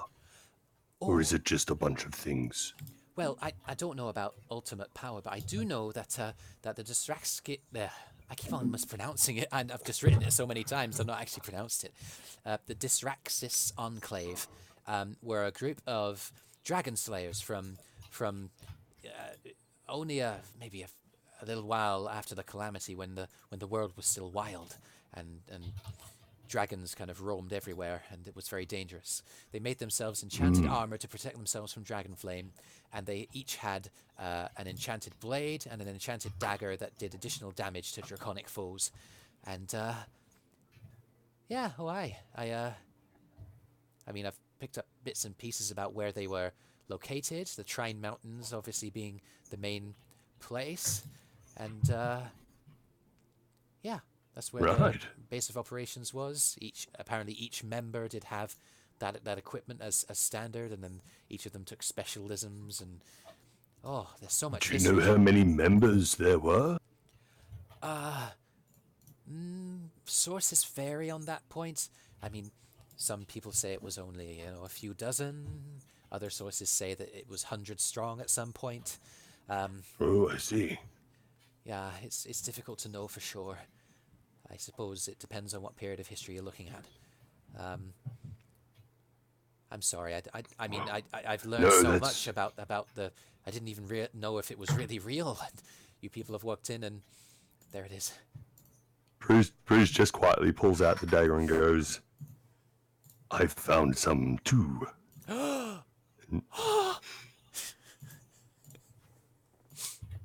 She kind of like stares at it with wide eyes. Would you like to hold it?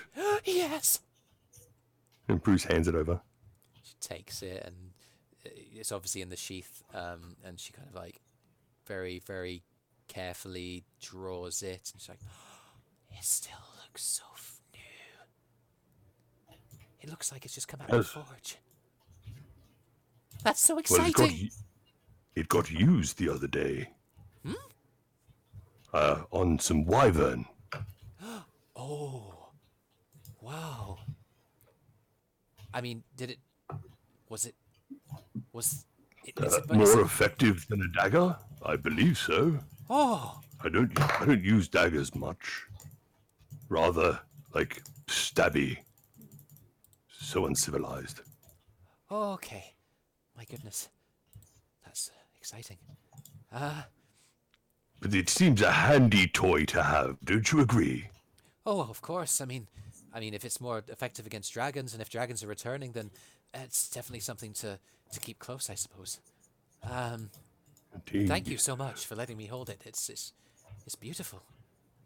No trouble at all. Did you want to take some drawings or some charcoal rubbings or something? Okay. She just bustles away. Thank you, and she bustles away and spends the next few minutes.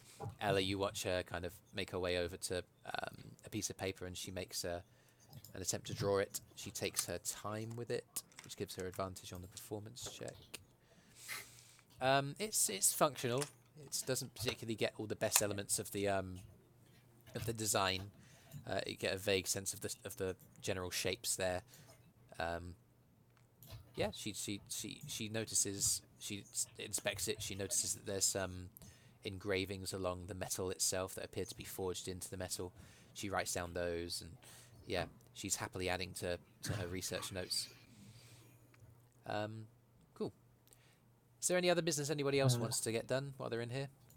Yeah, I would like to see if there's any books on the history of Tieflings. Investigation check.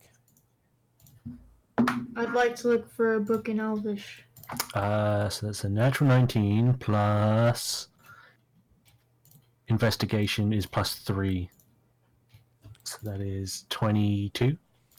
You're able to piece together various pieces. There doesn't seem to be a single book with information, but through passing through a variety of different ones, you're able to find that tieflings have obviously stayed at the periphery. They are not a predominant species. They're fairly rare. You understand that they tend to keep away from the larger cities that are controlled by the Empire because they get pretty... there's a lot of discrimination that goes on. They tend to stay to the smaller villages. You read up on Tiefswood, which is at the very... it's in the southern sort of side of the Farnswood, which is north of the Uthswood in the Uthalian Empire. And that is a community that appears to be, although not entirely populated by tieflings, is mostly populated by tieflings, along with some members of other races who are sympathetic to them and want to help. You, where were you from? Was it Tiefswood? No, You're great. Where were you from? Remind me. I'm from Salem Water. Salem Water. Okay. So yeah, The far end, because I came from a different... Well, family originated from a different continent. yeah. So Salem Water. There's some small communities around the city, but not necessarily inside it. You've heard of, and again, the other names like Grain's End and Valen's Grove come up in your reading, but Tiefswood is like almost the cultural capital of the Tieflings. It's a small village, but it represents the largest single kind of location where Tieflings would be found. Yeah. So, is it just mainly the history of Ufai's Tieflings that I find? Okay, so yeah. Okay. There's some information on where they come from elsewhere in the continent, but actually, as a DM, I'm not sure I know as much about that as you would as a player, because you came from... Which continent did you come from? Oh god, now I have to remember my own continents. Yes. I think it was Baltura. Baltura. Yeah, so a little bit wilder out on that continent, if my memory serves. Again, you and I are probably going to have to talk about what Yell finds after this session, because Okay. yeah. But yeah, we can have a discussion about what he found when it comes to other continents in a bit more detail. Okie dokie. So Good roll. Yeah, I wasn't expecting that. I was fully expecting like a 1 and just be like, ooh, a book. Yeah. So if Joril went looking for books on gnolls and what people generally know about those, like, he of course is going to take a lot of that with a grain of salt, because like he's also aware that if he looked up books on Drow, it might not be terribly accurate. Yeah. But there's probably some grains of truth to be found. Yeah. It's better than nothing. Make an investigation check. Let's see. 4. Okay. At looking for Gnoll books. I have something too, but later after this. you struggle to find anything. Eirys, you notice out of the corner of your eye as I'm Joril. on the roof outside still. Oh, I see. Okay. Sorry. Okay, that's fine. You'll keep him watch. In fact, make a perception check. Are they surrounded by guards? I don't think they're after And us. not realize. I mean, they all believed what I said, so Plus 9. one would assume. 26. 26. You kind of actually expand as you see them go in, and a few minutes pass and they don't come out. You figure they might be making some time to research stuff. So you expand your base. You jump between the roofs with minimal effort, and you see a couple of guards patrolling every so often here and there. But it seems that attention has not been drawn towards where the party currently is. You actually see huffing back along a road not far away, like 4 or 5 buildings away from the library, the tramping heavy armor of the feet of the 3 knights. One of them you recognize as D'Artagnan, leading, loudly exclaiming, swearing. One of them tries to comfort him. He shoves him, and yep, he's looking pretty pissed off. So yeah. Did they mention the names of the other 2 at all? You rolled perception, didn't you? Yes. When you say other 2, do you mean the other 2 knights, or? Yeah, sorry, the other 2 knights. While he's like talking, and does he mention their names at all? Bear with me. How long does the cloak stay pink? Oh, An hour. That's An been, hour. That's been An hour. time. Yeah, the Okay. invisibility's like faded since then. You guys took your time making your way through town to make sure you weren't seen.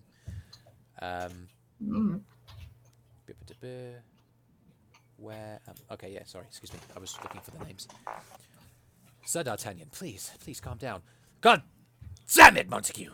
I will not be frustrated. I will not be humiliated in this way. I swear to God, I didn't lose my footing. Something tripped me up.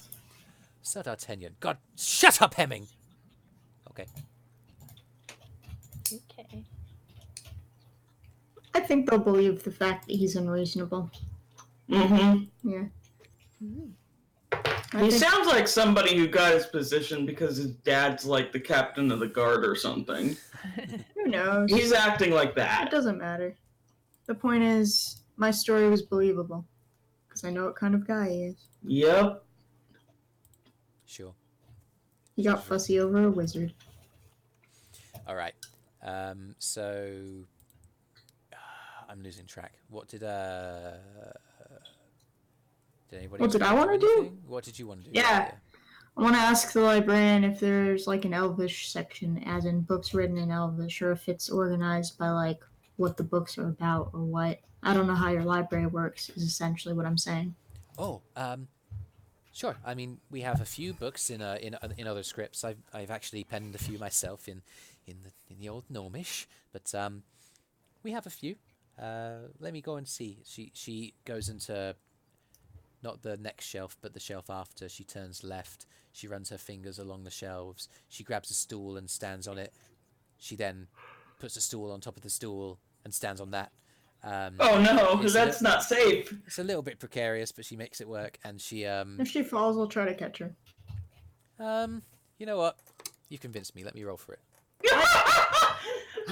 I'm This is gonna how we topple kill this one gnome lady. over just because. Dexterity saving throw, natural 3. Go for it. She Okay. rolled a nat 3 on staying afloat, so you need I to make mean, a I had a dex prepared save. action to just try and catch her, but if I need to roll, I can. What do I need to roll? A dex Dex? save. Yeah. Alright. I'm good at those. Oh, hey! 21. Yeah, brilliant. She puts it up. She normally nails this, but she is a bit flustered because of the visitors. She loses her balance. She falls, and you grab her. Oh, Joril prestidigitate some sparkles That's that just to add a flourish to this. and I will always... So, no, not quite. No, just like you got it. You win. You win a gnome. No, she kind of looks up, like, "Oh, I'm so sorry. That doesn't usually happen. Okay, it's just fine, up things there. It's just up happen. there." She points up to the shelf, and there's a row of maybe 10 or so books written in Elvish. All right, tell me what they're all about. Oh, Just the titles, I guess. No, I'm asking the DM. Sorry. okay. I can read the titles of these books. Are you looking for anything specific here, or? Are there any fiction books? Fishing? Fiction. Oh. Books that aren't about, like, learning topics. Books that are about stories.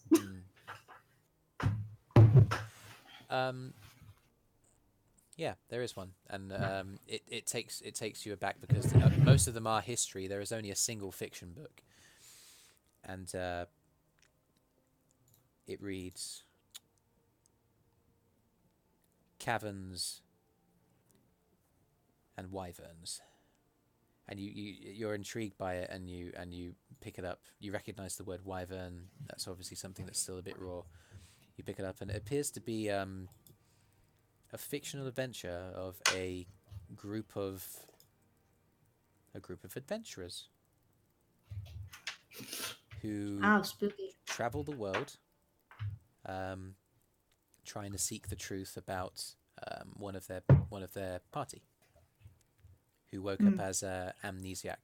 You read the first few pages. You gather that one of the party doesn't remember anything about themselves, and as he travels, he acquires companions, and they uncover bits of truth about them as they go. That sounds fascinating. Yeah. I mean, it's pretty much the only book here, so I'll read it. Okay, you do so for a little while. Anything for anyone else? Can Ella just find a sort of like a naughty book? So just like a romantic storybook or an I'd adventure. hoped, but alas. I suppose I'll let you make an investigation check with advantage because Melinda has decided that she quite likes you and she's happy to guide you as you look. Investigation, was it? Yeah, with advantage.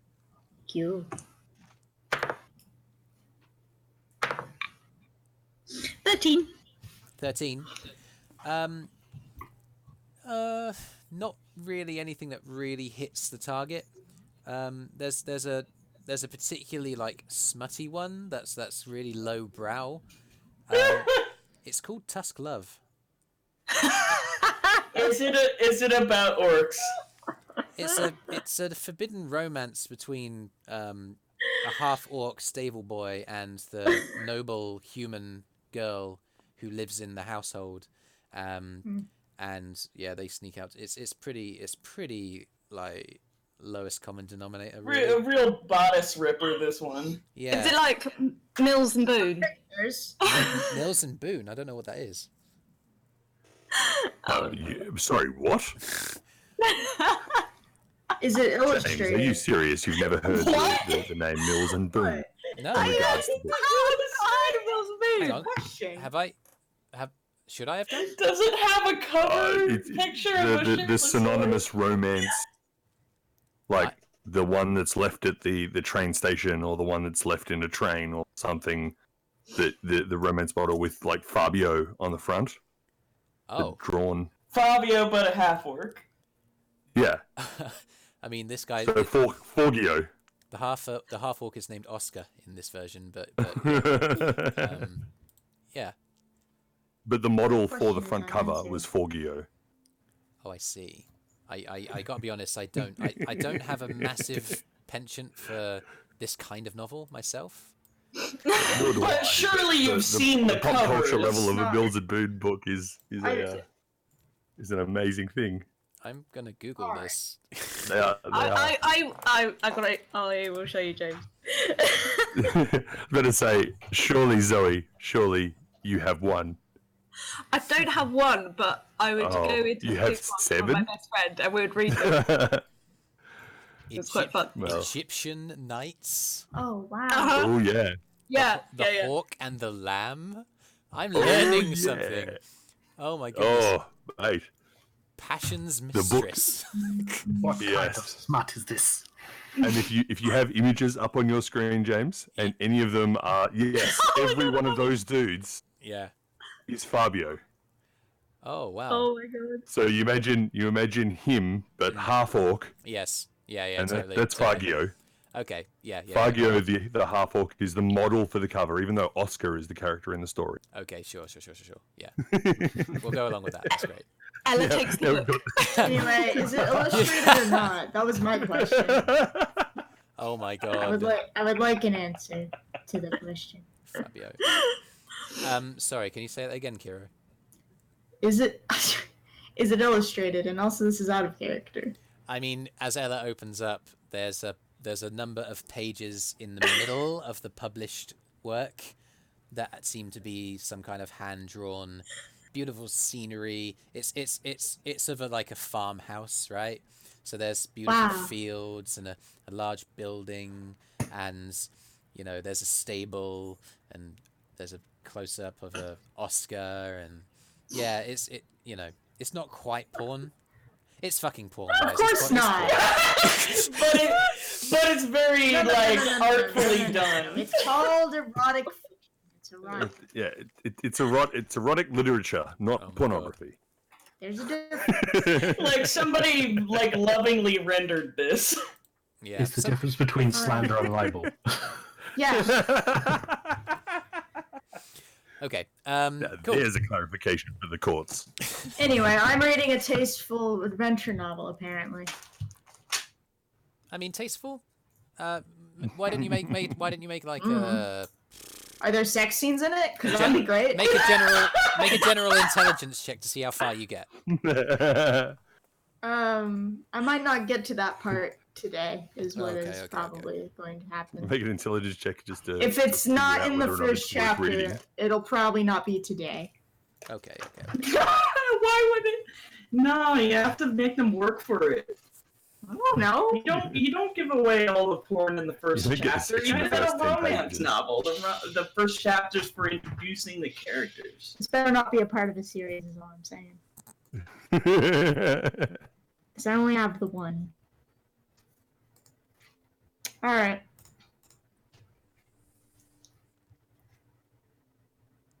Have you made the intelligence check or? Oh, okay. I guess I'll still make it.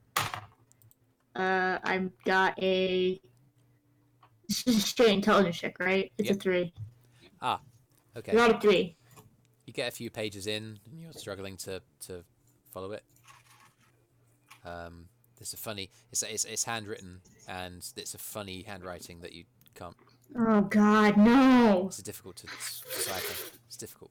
Anyway, cool. I hate reading. I give up.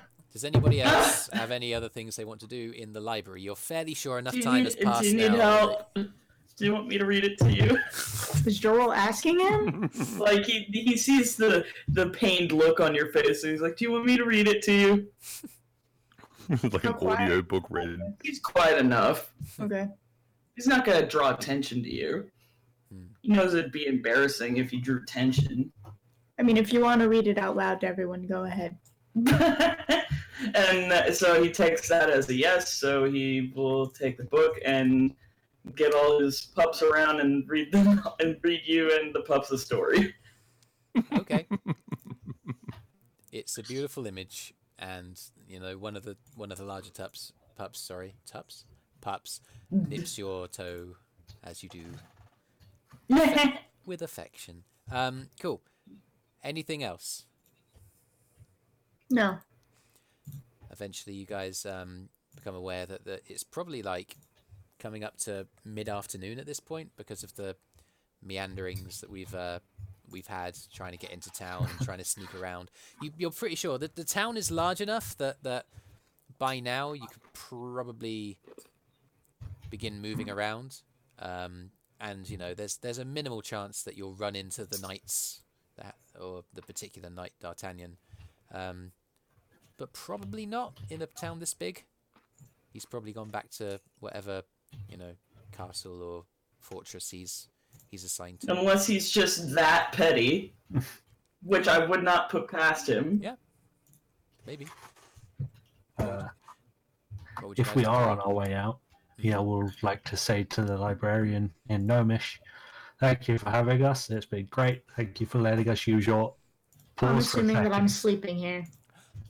Huh? And then say library in common. I'm just Oh. gonna stay in this library She the kind of rest of the like, day. her eyes light up and she's suddenly like, oh! And she teaches you the word for library in Gnomish. Sweet. I love the library. Yay!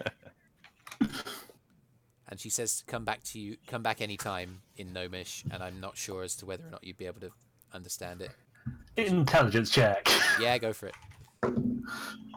14 plus 2, 16. Yeah, you get the That meaning. seems good. You get the meaning. You're Hell yeah, learning. being a bard. Being a smart bard. Yeah. Anyway, cool. You guys make your way out. It's up to you where you stay this evening. We're getting towards the end of the day here. Seems like we made friends with the librarian. I'm gonna sleep in the library. I don't think I was gonna that's say, Brüz is already allowed, found is a it? comfortable chair. Why not? Yeah. He's Because no it's a reason to stand up library. and or move. It's a room, and you can sleep in it. I don't see the problem. Well, like, libraries close. So that's good. No one will come in here. Yeah, but, like, I It's don't not- know, you don't want to overstay your welcome. You're not We sure also where. don't know where Eirys is. You're not sure where the when the library closes, but you notice that Melinda begins loitering with intent, and she seems to have put all of her notes away, and she's like looking up the kind of like desk where all the notes were, and just begins being like, "Yep, hi, lovely to see you.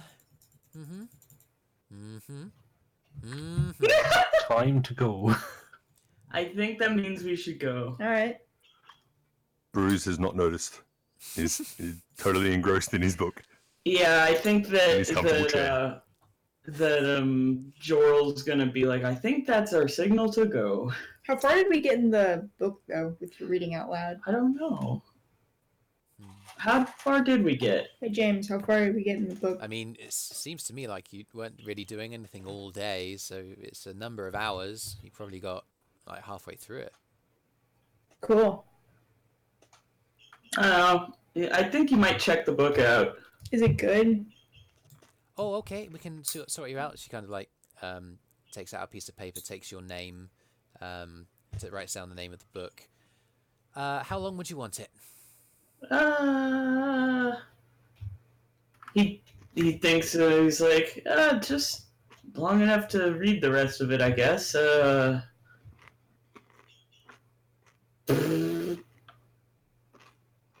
Should we say 2 days? Yeah, that seems fair. Okay, so the library policy is late admissions are fine, but it's charged at 2 copper pieces per day. Okay. All right then. Signs your name and you have the book. And so, I guess we're either going to an inn or we're camping. What would you guys like to do? Camping in a city does not seem like a good idea, even if Whoa. we have a hut. Well, outside the city, maybe. More acceptable. We can either lay low in the city or out of the... You've heard about 2 places to stay in town. One is the Mountain View Lodge, which D'Artagnan made sound like quite well off, quite a posh place, maybe Probably too expensive. And then the Cog House, Cog Yell, god damn it, which is a more traditional kind of rundown tavern. There may be others, but you'd have to investigate to see if you could find any. I'm gonna ask the librarian. Hey, do you know any sort of like inexpensive inns? Oh, well, Or, I don't know, other places? I mean, other places. Well, there's all kinds of general stores. If you head down to the main road, heading further into town, there's all kinds of shops that line the left and right hand side of the street. I mean, the Cog House is probably the place that has most adventurers coming through, just like for one night or so, when they don't mind about the quality of the bedding. There's obviously our library here. I mean, there's a gem shop if you go further in towards where the garrison is. Jade's Ire. I love like just window shopping, you know, and taking a look, wishing that I could afford any. Actually, yeah, there's maybe excuse me. There's a apothecary. It's again, it's actually right next to where the cog house is. It's We should probably stay at the coghouse. Right? I mean, if it's the only one. I mean, you could go to the Mountain View, which is obviously closer in. That's practically in the shadow of the guardhouse, actually. Let's not. Oh, okay. What would you guys like to do? We're going to the coghouse? Did you say there was a gem shop? Yes, it was called Jade's Ire, and that was further into town. It's like It does have a cool name. around the outskirts of this sort of like circular town that kind of goes in from the walls. The degree of luxury kind of increases as you go up the slope further up the mountain. So Jade's Ire is closer to the center of town, along with the Mountain View, which is further still. And like there's a quite a big fortress that you guys could see from where you were going between the streets, which is obviously where the Empire garrison is, and there's obviously some kind of order of knights there. Yeah. So basically, the further out you get, the closer you get to the walls, that's the level of kind of decrepitness increases. Okay. Yeah. Yeah, and I would very much like to go to the gem shop. Okay. It might take a while to get there now. It's fairly later on in the day. There's no guarantee it would be open by the time you got there. Might be something for tomorrow. Ah, okay. So I'll probably try and head there tomorrow then. Okay. To the coghouse. To the courthouse! You follow Melinda's directions. She locks the door to the library, and you hear footsteps from inside. She stays inside as she locks up and bids you well and gives you another hug, Ella, and you guys make your way. You guys make your way. Brüz is still sitting in the chair. she kind of like. I mean, I'm not gonna leave Brüz, so I'm gonna wait for Brüz. Yeah, I mean, she taps you like she doesn't let you guys leave until Brüz has been tapped and until he wakes up and politely ushered out. Oh, I can't stay? This is a very comfortable chair. I'm sorry, but we have to close up. Of course, you know, we need to keep the place I secure. could keep an eye on things for you. Oh, I don't know. There's a knock. There's an unlock of the office door, and the human male from earlier on kind of saunters out. It's like, no, we're closed. Come on, you gotta get out of here. Come on.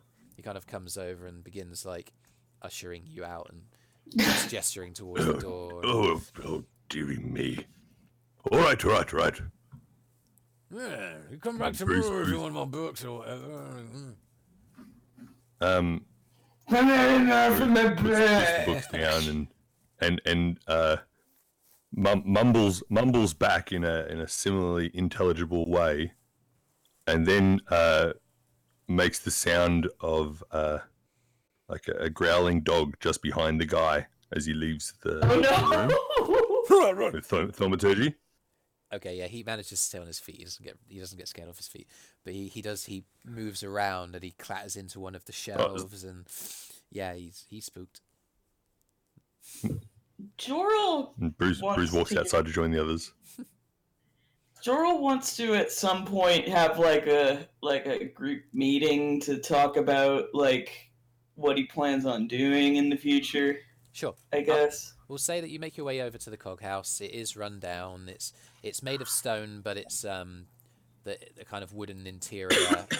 The windows are more kind of like long, narrow, rectangular strips that allow in a base of light. The lighting inside in this town seems to be pretty dim because of the nature of the large, heavy bricks that are used in the construction. But you're allowed bed and board, and you can pay. It's not particularly expensive.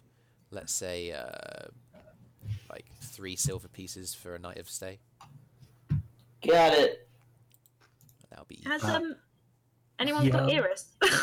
Yao was about to send a message of sending to Eirys because he doesn't know where she is, and it was going to be, hey Eirys, wherever you are, we're going to the cog house. If you want to join us, you can. You can also punch me when you get there, because I know you won't like this. You didn't hear anything back. Eirys, you saw these guys come out of the library and head towards anyway, so you hear the message, but yeah, you can track them down. She certainly gave a look, but that can be communicated. I follow them stealth again until the coke house, and then I'll make my way down and walk in a few minutes after they've made their way in. No roll's really necessary. You take your time. You wait for a moment where there's not many people in the street or anybody. You jump down and join them in. It's 3 pieces of silver for a night stay, and yeah, you guys can find yourself a booth and buy any drinks you require. It's a couple of copper per ale, and if you want to talk now is the time. So, after paying for a room, he will just kind of, I guess, call kind of a group meeting kind of thing. Yep. And he starts off like, okay, so after recently, I don't think this journey is one that is, I don't think it would be right for me to bring all these pups into danger like I'm doing. And like, let's be honest, I'm more of a liability to the group at this point. Me and the pups. I'm not the strongest here, and I've got to look after them. I can't help everybody at once, you know? So I've started thinking that it would probably be best if I just went back to probably either Trinstone, or once the pups are able to make the journey, the temple would probably be the safest place for them to be, especially considering like dragons are showing up and things are probably gonna get hairy in the future. Well, scaly, I guess. If we're gonna split hairs. So even though I really wanna help with everything that's going on, I don't think I can. I think that sounds like a great idea. Eirys, your passive perception would pick up Arthrin kind of uncomfortably moving where he sits and staring down at his ale. He doesn't say anything. I'm very sorry. If I were able to help, then I absolutely would. I owe you guys so much. I mean, like my life twice. And I guess kind of hurts that I'm having to do this. You know? Brüz speaks up from him and goes, I am reminded of Mother, who spent her greater part of her life helping our village. There's no greater good than to help those who can't help themselves. Don't apologize for being good.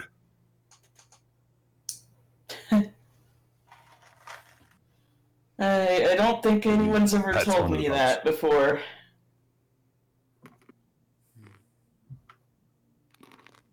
Huh? What? What? Joril, Good. you haven't said anything, and you're making me really nervous. You mean Kyro? I mean, yeah, dang it. Yeah, Joril, I haven't said anything to me. And Kyro, I meant Kyro. I know. He wouldn't have said that. Yeah. Hero won't shut up.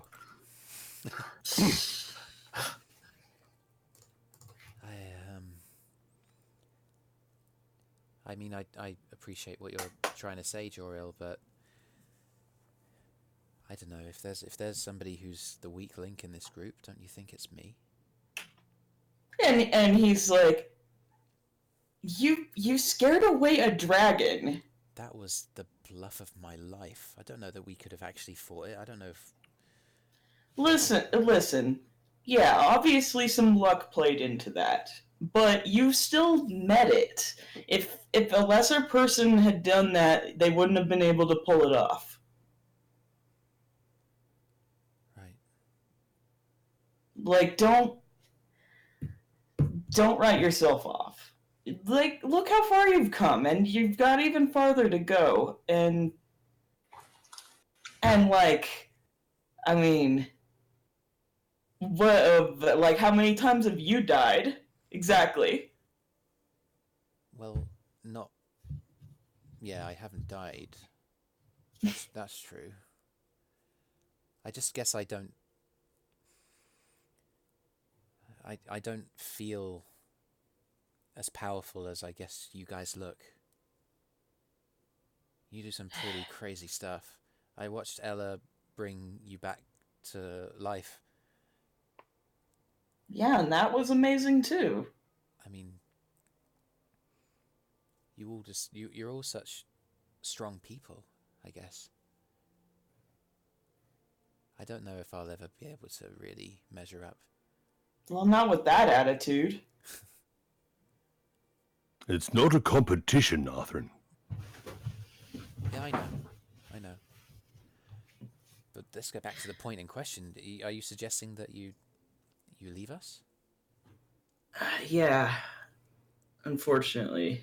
I mean, even, like, regardless of how strong I am compared to you guys, I'm running, like, an escort mission the whole time. Oh,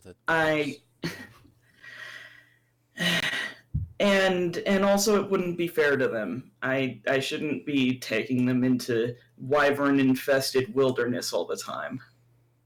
And let alone, like, if those guards hadn't believed that they were just a bunch of dogs, I don't know what would have happened. Yeah. You might have had to stand outside a little longer. Oh, like, if I was lucky, they might have, like, rounded them up, and me too. I don't think that would have happened. At least not for very long. I suppose not, but it's, you know, my luck and consequently their luck's gonna run out eventually. I can't keep doing that.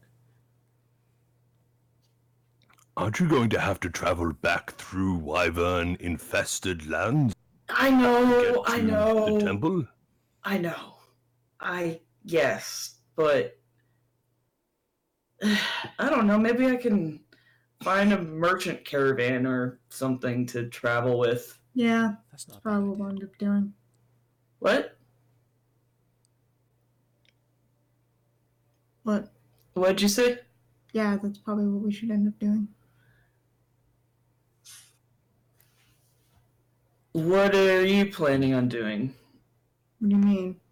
I don't have any plans. I'm just gonna help you get back to trying, I guess. I think you should probably stay with this group.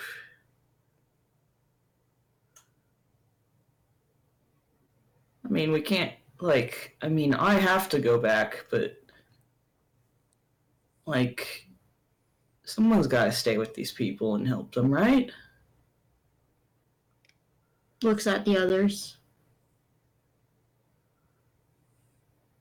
Come on, they saved my life. No, he's twice. looking at the others for like what they want. Like, what do they want? Eirys just... She's waiting for his decision, but she does give a slight nod. Yeah, okay. I'll send you a message every day. That way you know that everyone's all right and I'm all right. And then if I suddenly stop, then something's gone wrong, I guess. I'll assume you died again. They say third time's the charm. Hey, can you send a message to Sincere? I guess I could, yeah. He could probably come here and get you. Yeah, that's true. Do you think he would? Yeah. Yeah, he would. He's got, like, a horse or something. No, you stole that. Oh, right. We stole his horse. Well, Joril, you stole his horse. Yeah, I did steal his horse. Where is the horse? Yeah, where did that horse go? Exactly. Did we have it with us? Good question. You lost the horse. Also, with mine, I forgot to pay for the stable. We all forgot our horses, which none of which belong to me, of course.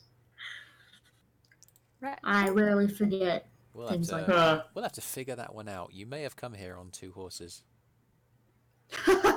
Oh, I mean, if that's the case, then good, you didn't lose your horse. Okay. I'll call him and be like, hey, stole your horse, it's in Dogborn. Please pick me up. Also, I have 5 children. I have 6 children with me. Third children. I've been busy since I've been away. I now have 6 children. Congratulations, you're a granddad, and they're all pups. I've always been the good kid. Do you want to send a message to Cynthia? Yeah, I'll send him a message. Okay, I'm pretty sure let's do a he'll word be fine count. with it. Yeah, okay, I need to figure out how to word this. Let me see. Yeah, clearly I can't be responsible for Joril anymore. I've let him die twice. Obviously, I am a failure. So Aw. this is You are saying this out for the loud, aren't you? best. No, of course not. Damn. Why would I do that? Well, it'd make for some interesting dialogue between characters. That's very true. Hmm. Yeah, I think maybe Kyro's monotone sarcasm slips out of his mind now and then. He's said out loud and he doesn't realize. Yeah. You turn away and say out loud to yourself, well, guess I'm just terrible at this. I keep letting him die. And everyone else is like, what? I mean, it's true. Yeah. Considering I've let you die twice, obviously I don't know what I'm doing anymore. Oh, Kyro, that's not true. Come on, you're an important part of this team. What? You're an important part of this team. No, yeah, of course. What are you talking about? Why did you come out from under the dark in the first place? And Joril looks Demons. uncomfortable. And he's like, demons. Demons are they're a family problem, I suppose. And Brüz turns away. Decides that this is not his conversation. With his infernal heritage. Yeah. That's especially double, especially isn't it? as old school as he is, because he's like Well, clone moved doubles? Oh, tieflings can be from infernal heritage of any kind. They can be from devils, they can be from demons, they can also be from Yugoloths. What's the sending that you sent to Sintir? I'm working that out. I think that he ends up going over the word count. What's the word count? 25. Hey, Dad, it's me, Joril. I'm a Hold on. Dogborn. Wait, 1, 2, 3, 4, 5, 6, 7, 8.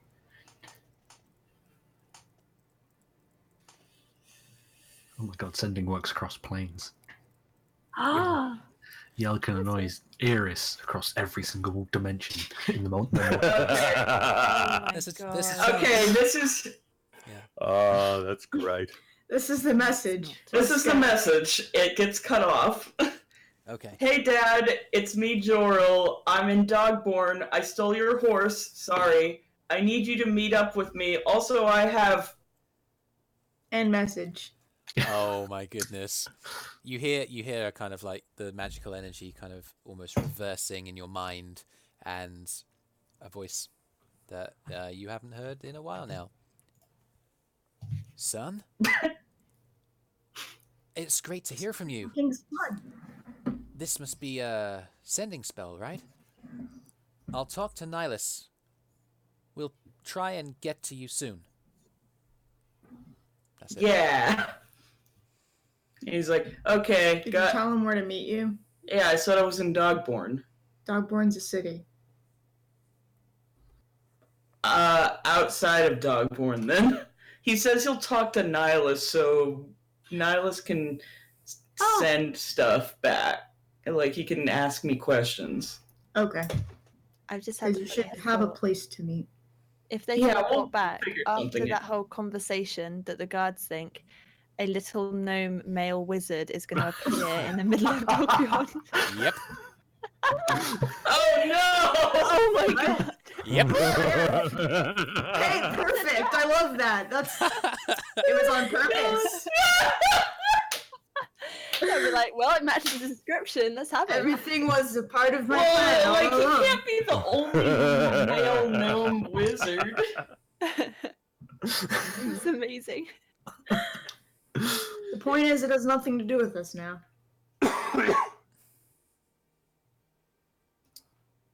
Anyway, Also, you're Goodness me. welcome. a little bit of time passes, and Joril, Yeah? you hear an incoming message appear in your mind. Ascending. Okay. Hello. Joril. It's Nihilus. Your father is talking to me about teleporting to Dogborn. He wants to see you. I will do it tomorrow. Where, though? Well, if he's teleporting, it would It probably would be, at probably the be to teleport whatever circle. teleportation circle exists in Dogborn, right? Because, like, you can't do it otherwise, I don't think. Yeah. Can you? That's true.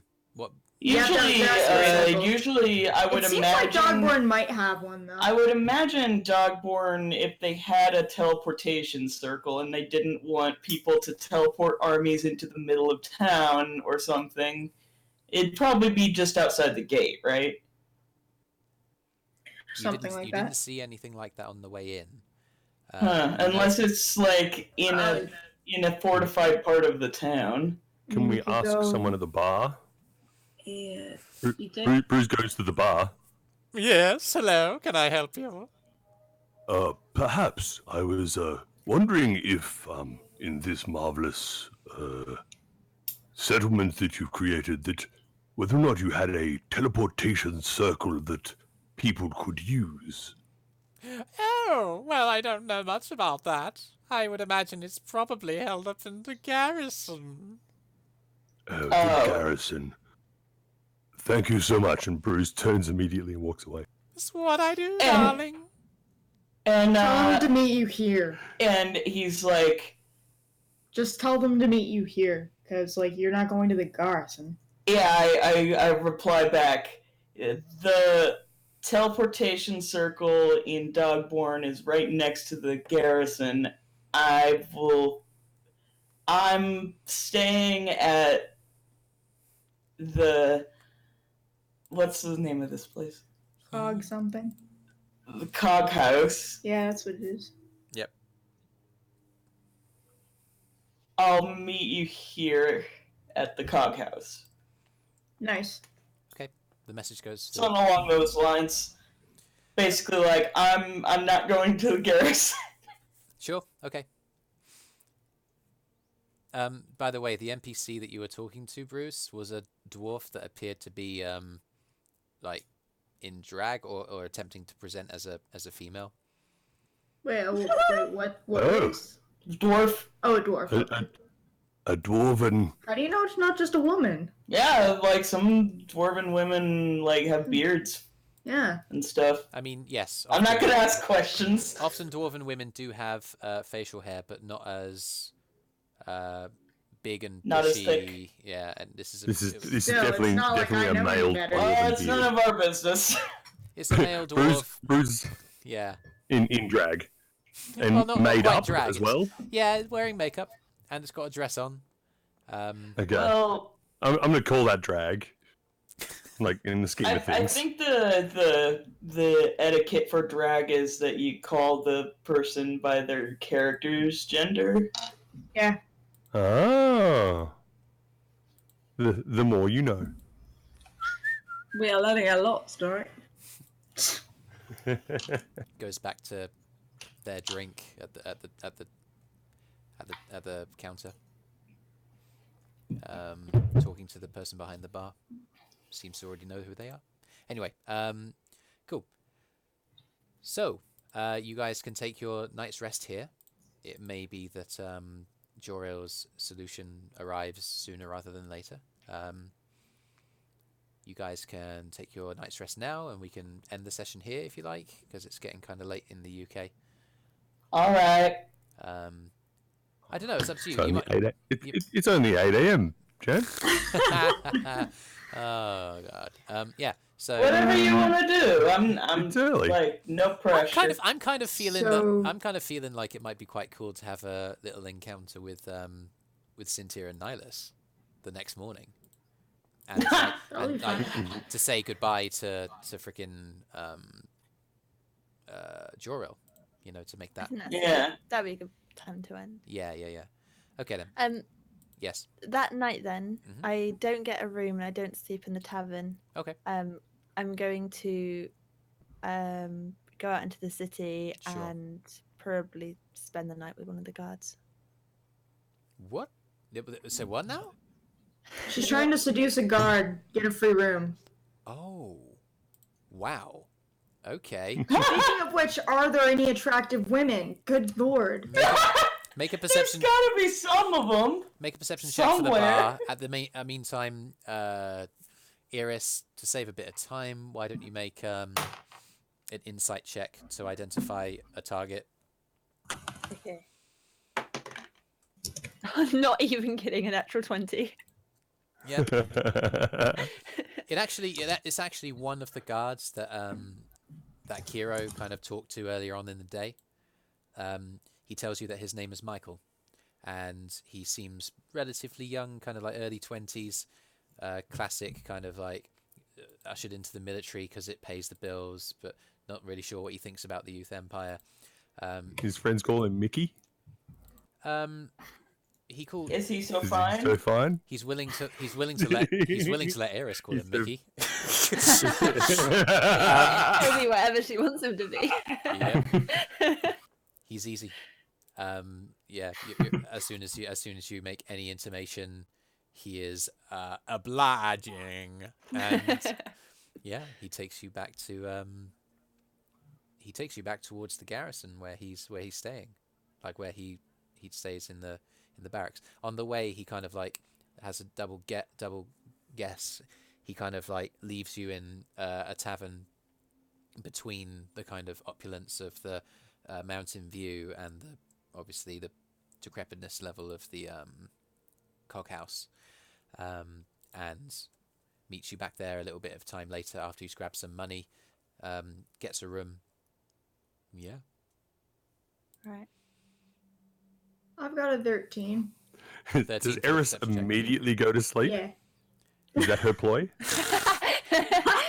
Thanks for the room, She bye. closes the she's like, thank you, but closes the door in his She's like, face. could you go get me a drink? And then just locks the door when he goes. Wow. You gonna do that? No, No, literally that wouldn't she work. just- She's in a garrison surrounded by guards. It's I a, like how specifically that was stated. Legitimately, she sleeps with him. Legitimately, she sleeps with him. Not illegitimately. Legitimately.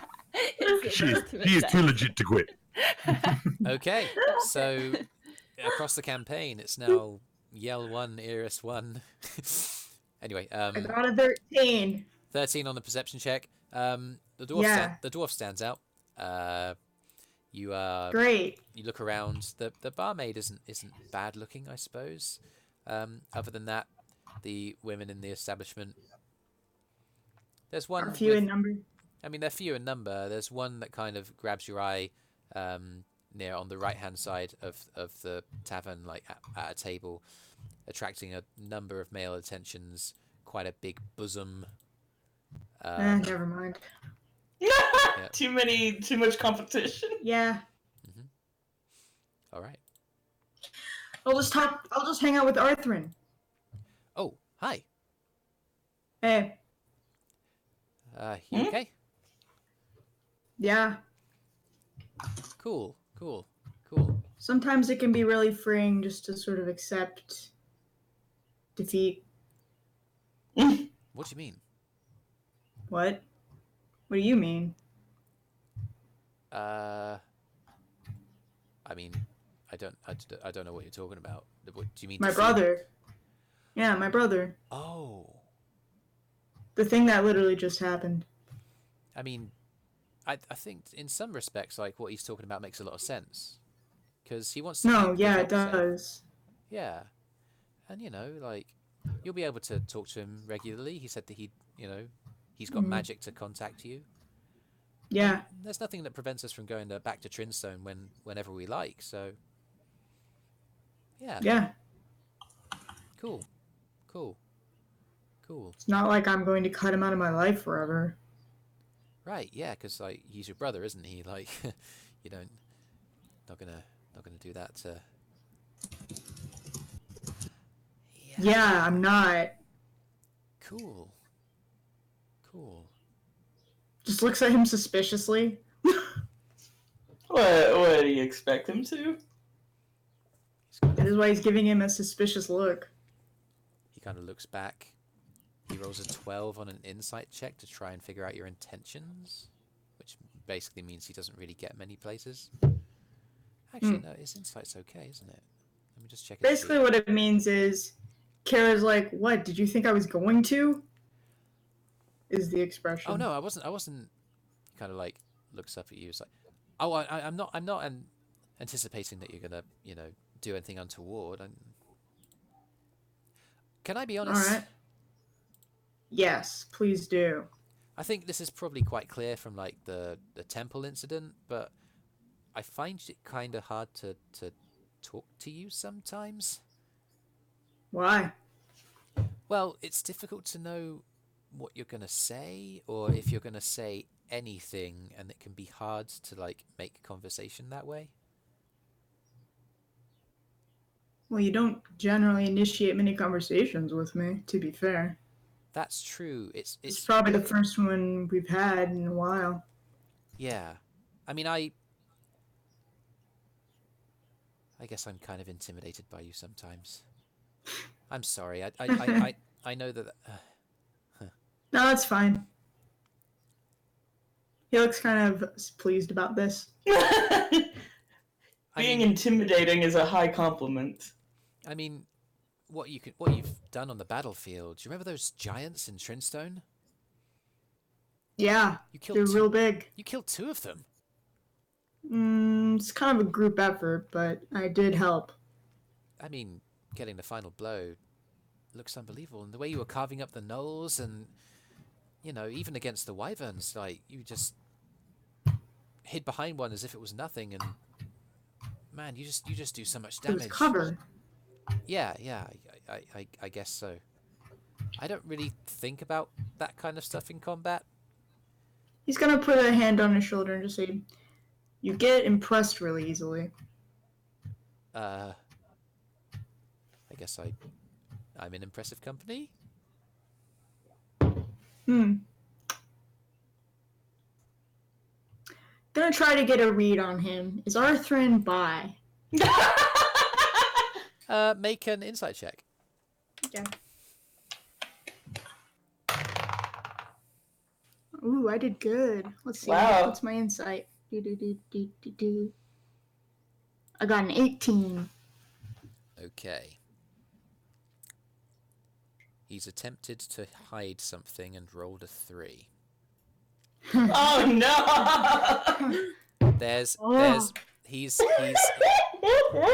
He's nervous because he genuinely is intimidated by you. But behind that intimidation, ever so slightly, playing at the back of his mind, is a touch of curiosity. So he's bi-curious. Oh no. Okay. But predominantly, he's just shit scared of you and like, you know, he's not sure what to say to you because, you know, he's scared that you're gonna freaking stab him. Well, I could, but in a better way. You know, I think I figured out what Arthrin's type is. Intimidating? Yeah, it's people who can stab him. Yeah.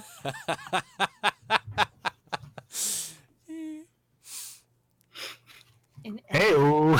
If we were going proportion wise, No, like, no judgment. It's 95% like terror and 5% like. Anyway, yeah. Okay. What kind of weapon is Can using I the stabbing? capitalize on He's this into. for my own benefit? I don't think you're getting laid tonight, if that's what you mean. I'm fine. I mean, you don't get to decide that, though. Like, if I was to make a guess. Shut up. Do you want to try and seduce Arthrin? Depends on how easy it's going to be. I can't tell you that. You just have to roll. Okay. Roll. I'll try. Roll persuasion. The worst thing that could happen is he says no. I'm going to make, like, what's the word? An innuendo based on the fact that he's saying he's an impressive company. Yeah. Hello? Alright. Hello. Sorry, I'm... What am right now. do I add any skills or anything? What am I doing? Persuasion. Okay. Sorry, I didn't want 16, you to think we were 17, ignoring you, just so you 19. know. 19. Yeah. Oh, buddy. He kind of like he At the very least, does he get flustered? yeah, he's flustered as all hell. He is. Okay. He's like, oh, I think you might be missing. I gotta go. He stands up and he leaves the table. Okay. What did you roll? Bye. I got 19. So close, so close. Anyway, 20 was the DC. it was indeed. Cool. Damn. All right. If only I was good at being persuasive. Anyway, Maybe I should have That's tried why Yo intimidate. gets so much action. Off, close off now. Whatever. you guys, let's have a think. Do you guys want to head up to bed now? Is there any other things to talk about? Ella's got a thing, but she doesn't need to talk to. Okay, what do you want to do? When she gets into her room, she wants to cast Sending. Okay. And I've already written it out. I've counted my words.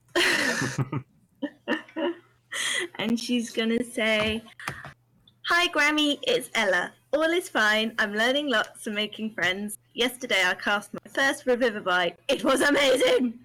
Love you lots."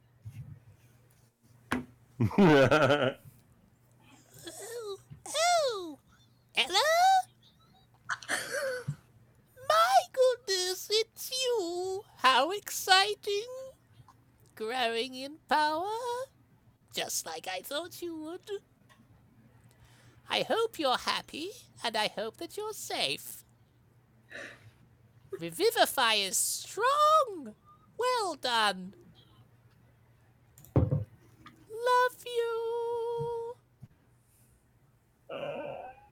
That's nice. My god, that voice.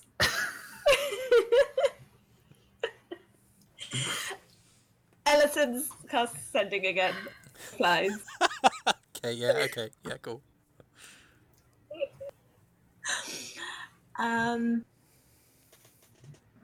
I am safe. Oh god, what was it?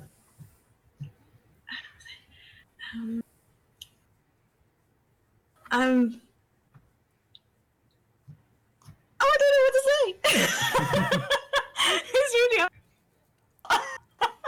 I mean, you don't have to cast another sending. No, I want to hear that voice again. Oh my god. Damn you!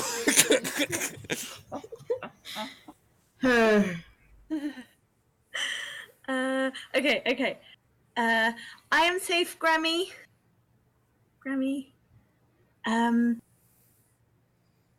Having a big adventure.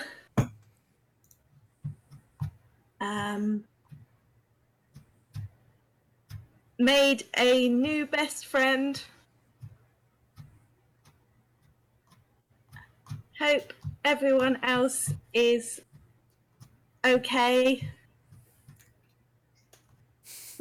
Okay is one word. Send them my love. Mwah, mwah, mwah.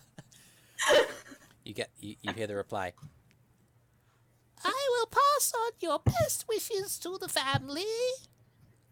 We've been thinking of you a lot.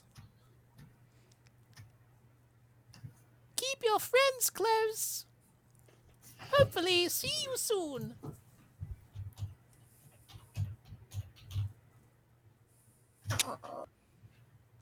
What a nice old lady. Although, depending on how old Ella is, maybe not that old. Ella has a very big grin on her face. Very happy. That's good. And yeah, she then just gets ready for bed. Has a little meditation. Okay. And then goes to sleep. Sure thing. Make a religion check. Oh. Okay. Let's get my stats up. Let's get the stats up. Okay, no. Ooh. 20! A dirty 20! Okay. You get a sense of real peace, and that the events of the previous few days, particularly with the Wyvern attack, like you were channeling Helm in a way that you'd never had before, and you feel him really smiling upon you, and you feel like he's granting you like a sense of protection in your rest, and as you lie down to sleep, it really feels full. It feels complete, even though the bed is slightly oily. It's a restful sleep. Okay. She's gonna set with her eyes closed, she's down, and just before she falls unconscious, she's gonna say, "Take that, Nissa." I'm gonna chat with the bartender about what happened, basically. Whatever. I have a question. What's that? Well, I don't know how to ask it, I guess. Like, is the other character that I will eventually play within a few miles of this area somewhere? Yes. Well, I just wanted to announce that somewhere there's a Tabaxi druid who used Skywrite to write positive vibes only in the sky for no reason.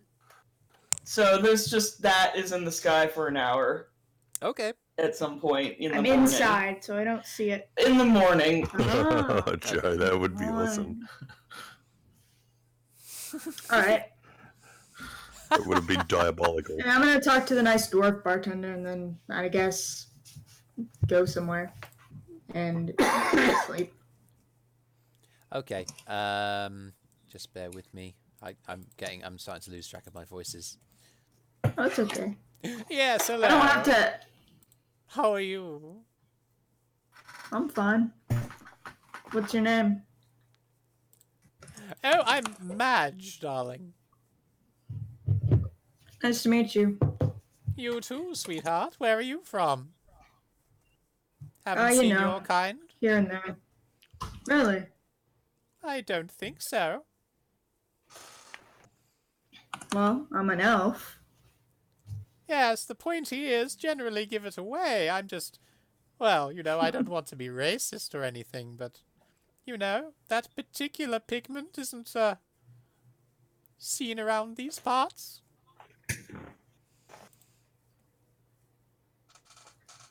Good to know.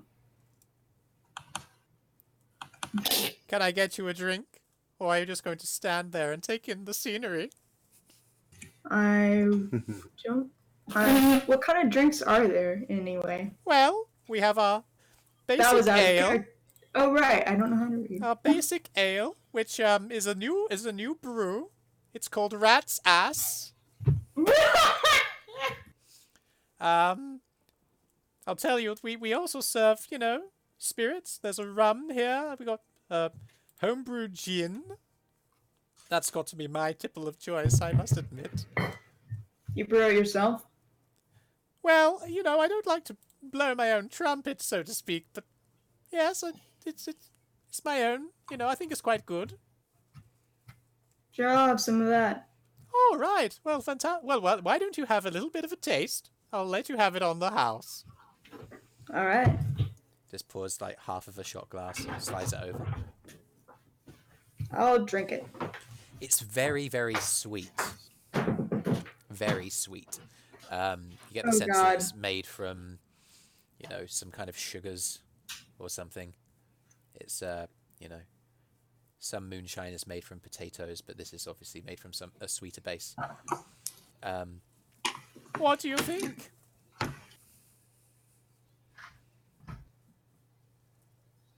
We don't have flavors like this where I'm from. Well, maybe you need to broaden your horizons. Maybe. So, can I get a room? Of course, yes. Well, I've just sold several rooms to... I suppose they must be your companions. Otherwise, you've been freaking out the random strangers you've been staying with on the table. But yes, it's 3 silver for the night. Alright. Actually, hold on. Did they all get rooms already?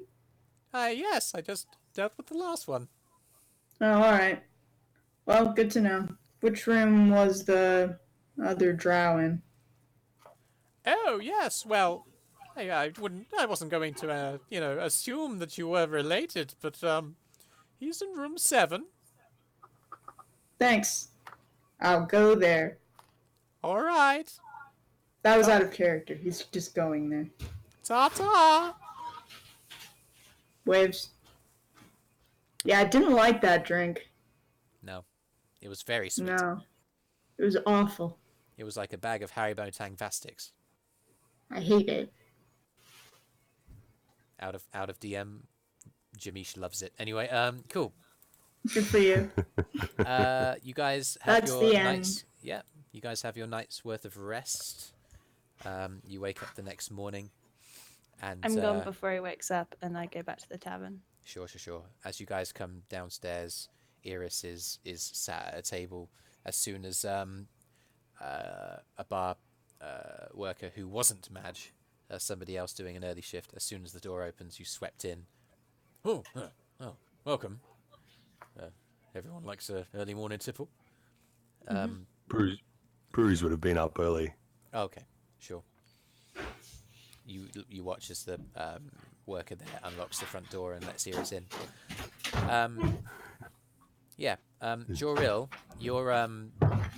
you're woken from your sleep by a magical message that's relayed into your brain.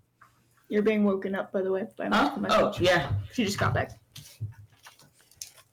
Joril, it's Nihilus.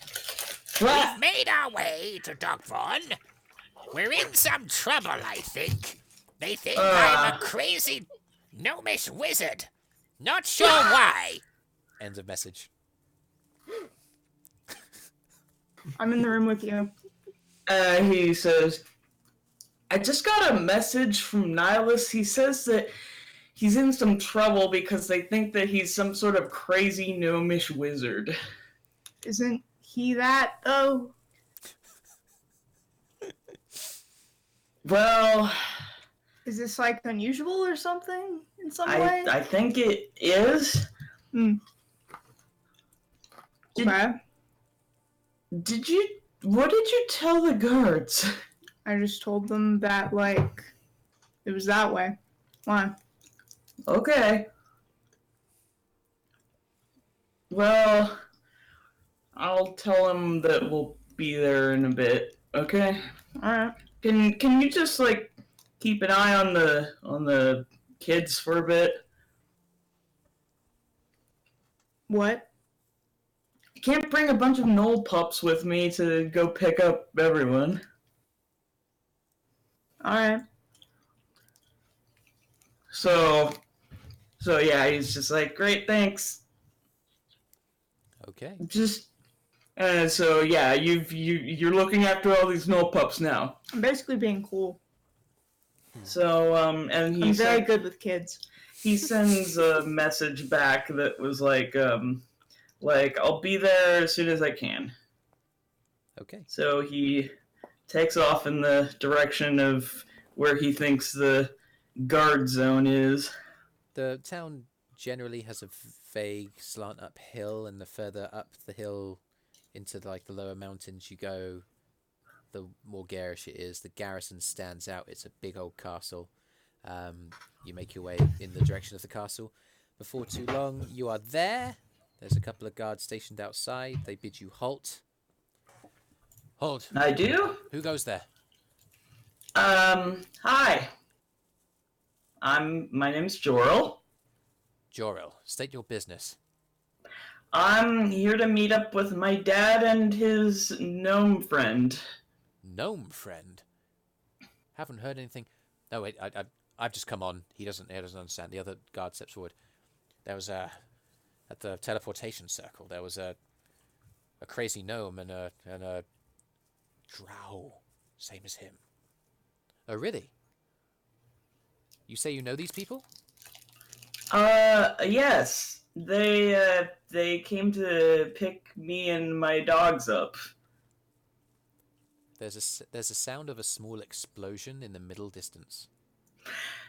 The guards turn. Can I talk to them? Maybe I can help.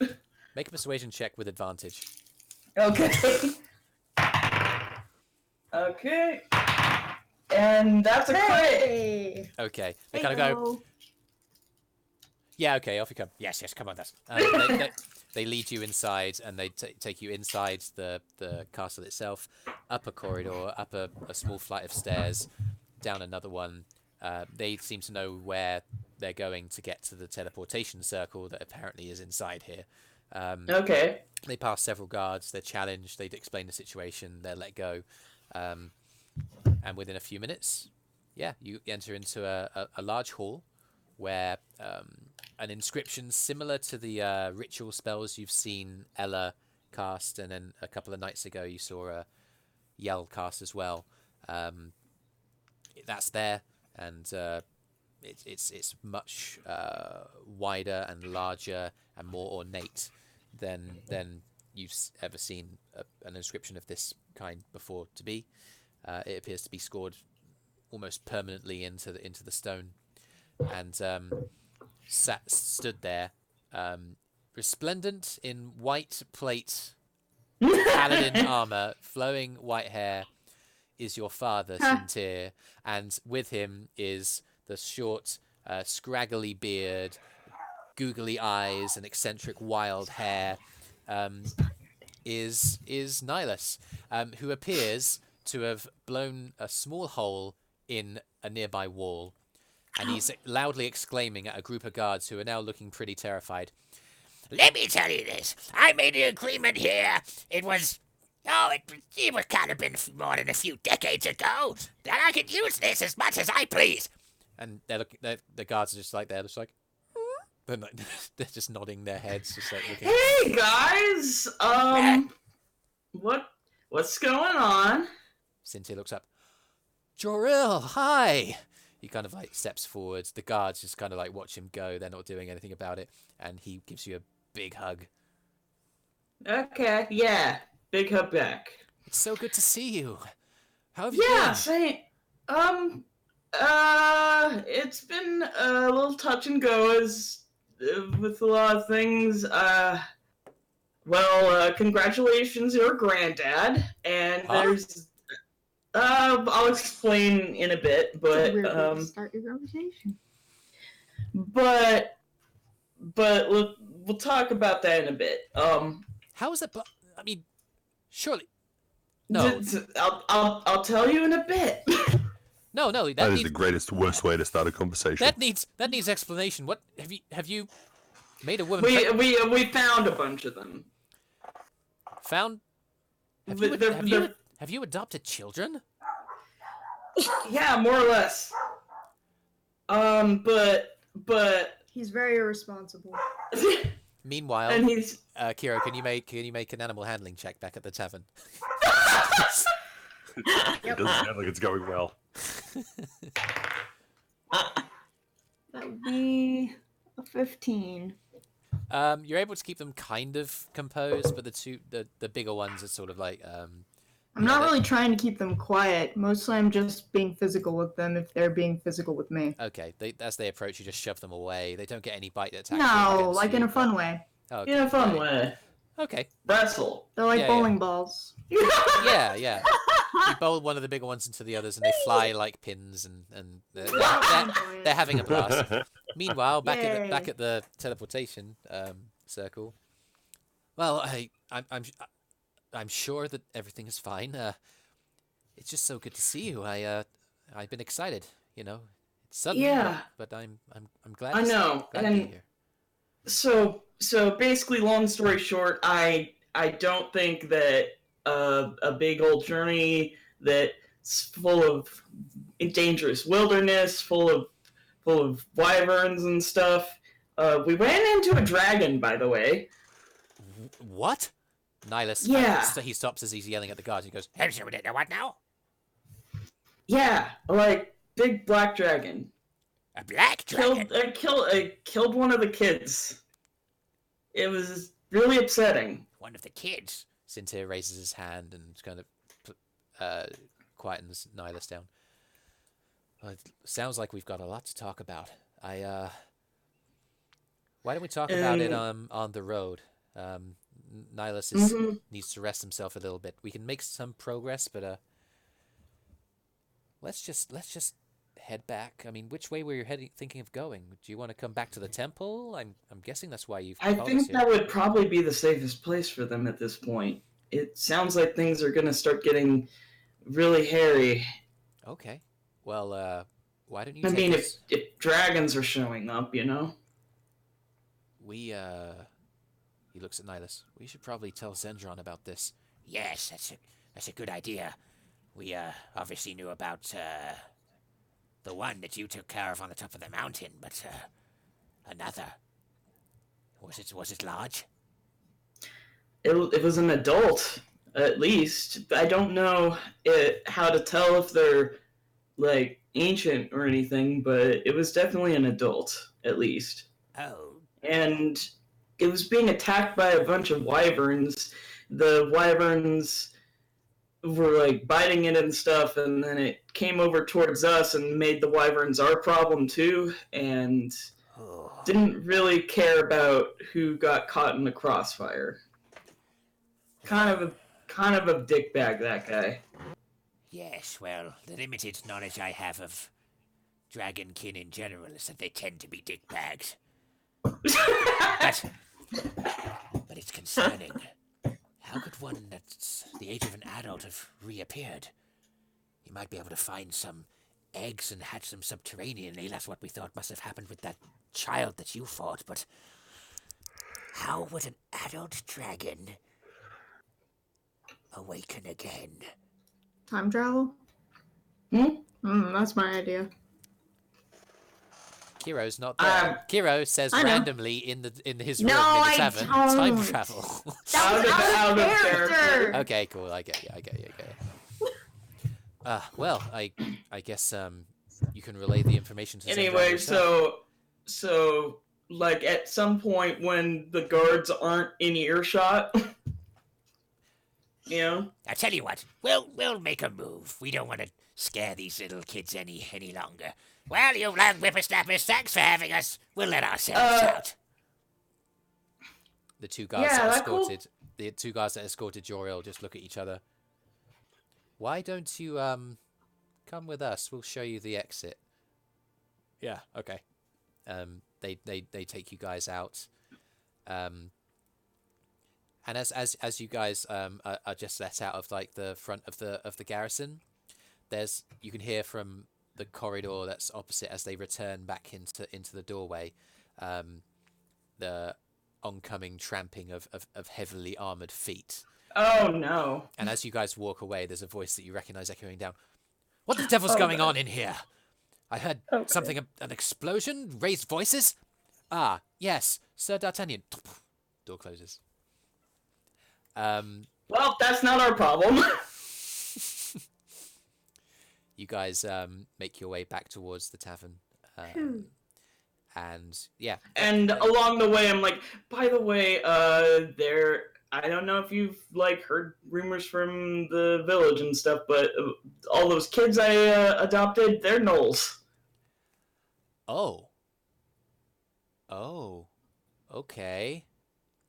He kind of like... We were assigned to kill a bunch of gnolls, and we found a bunch of, like, after we cut through all the gnolls that had been attacking the village, we found a bunch of babies. Just little guys, little pups. Okay. How many of them did you find? We found 7, but now there's 6. Oh, Joril. Ugh. He puts his head in his hands. Nihilus is like, Yep, seems legit. you guys get back to the tavern, and everyone's there by now, munching on, bread or whatever. And he's like, they haven't done anything wrong though. They've been like, I mean, they nip, but I mean, that's what they do. Yes. Do you think the gnolls are napping at this point, or are we still like running around? I'll say they probably tired themselves out in the time it would take Joril to go back to the garrison and back, because it's quite a walk. Excellent. Is anybody else going to do anything in this? I'm gonna time? stack them. You stack them? Stack them. Not- Make an animal Stack in a handling little check. pile. Yeah, make an animal What? handling They're check. asleep. Yeah, I know they are. Okay. I'm just moving them into a pile. Let's see. I'd say 10. As you do, you kind of stir some awake, and some of them take a bit of a nibble at your hands, and it doesn't end up being a stack so much as it is a pile with like 3 on the base, 2 on the next one, 1 on the top. I'm just piling them up. Yeah, There's not really any rhyme or reason to It's it. a puppy pile. Yep. It's a puppy pile. You've made a puppy I'm pile. just collecting them all in one place. That smells of Knoll. Cool, yeah. That's you. Does anybody else have any business? Because that would have taken a while to go to the garrison and back again. No. Okay. Can I eat and show everyone? You guys reunite with Cynthia and Nihilus. Nihilus, as soon as he comes in, he sees Ella. Hey, it's your favorite. Bustles over. Cynthia walks in. He shakes hands with Arthrin. There's a bit of a reunion sort of thing. Yeah. Good. Yeah. Nihilus will say, Well, we're here apparently for Joril. He's talking about going back up to the temple with us. That's something that you guys are all okay with? Yeah. Oh, well. Hero's not present. I think it's important that somebody look after the gnoll pups. That's definitely true. And if there's one place where they'd be safe, it would be on the top of a mountain which is practically impossible to climb. Oh, I don't know. We all managed to get up there pretty easy. Well, it's not without... I've walked further. Well, yes, I suppose all of you have. Anyway, we don't need to walk up because I have this. He pulls out his spell book. It's a old dusty tome. There are practically as many sheets of paper that are loose and basically just like held in by the binding than are actually held to the binding itself. Loads of like note papers and all that kind of stuff. Yes. Anyway, I'm happy to perhaps do the incantation here if the proprietor doesn't mind. Looks up. There doesn't appear to be that much activity. The barman's kind of dozily there. He occasionally glances up at you from a book that he's reading, but he doesn't seem to be paying much attention. Maybe if there's an alleyway we could sidle into, I could make my incantation. We have to be quick, though. We only have 6 seconds to act once I enact the spell, and it'll take a little while for me to cast as well. Just give me a bit, okay? Sure. I need to get all the pups and say my goodbyes and all that. Why don't I Heroes go get out the and I pups start up, the please. ritual, and then, as soon as I'm almost ready, you can say your goodbyes in the meantime. Okay. All right, I'll be just outside. He moves to the alleyway He- on the right-hand side of the building. Yeah, he's like at some point, like he'll like kind of covertly pull Arthrin aside and sort of covertly be like, "Hey, keep an eye on my brother, okay? I know he has like a tough guy appearance and everything, but like we've literally never been apart before. So Except for the month or two that you were dead and we walked up the He mountain. doesn't remember that he was dead. well, except when I was dead, I guess, but Yeah, that was what I was mean, gonna he say. apparently spent the whole time trying to get me back. Yeah. We'll all do our best. Okay. Thank you. Also, don't tell him I said that to you, okay? No. Secret safe with me. And then he's gonna go looking for his brother. He's where you left him with Yeah. the dogs. So he's gonna come back and he's like, "Hey, how's everything going?" Great. Oh, look, they're all asleep. Yep. You did a good job. I mean, Yes. of course you did. I've raised multiple children. Wait. Yeah. How would you have? Yeah, too. Mm-hmm. 2? In his former There's lives. a backstory. No, I literally have raised 2 children. Oh You were yeah. there. You were one of them. Oh yeah. Wait.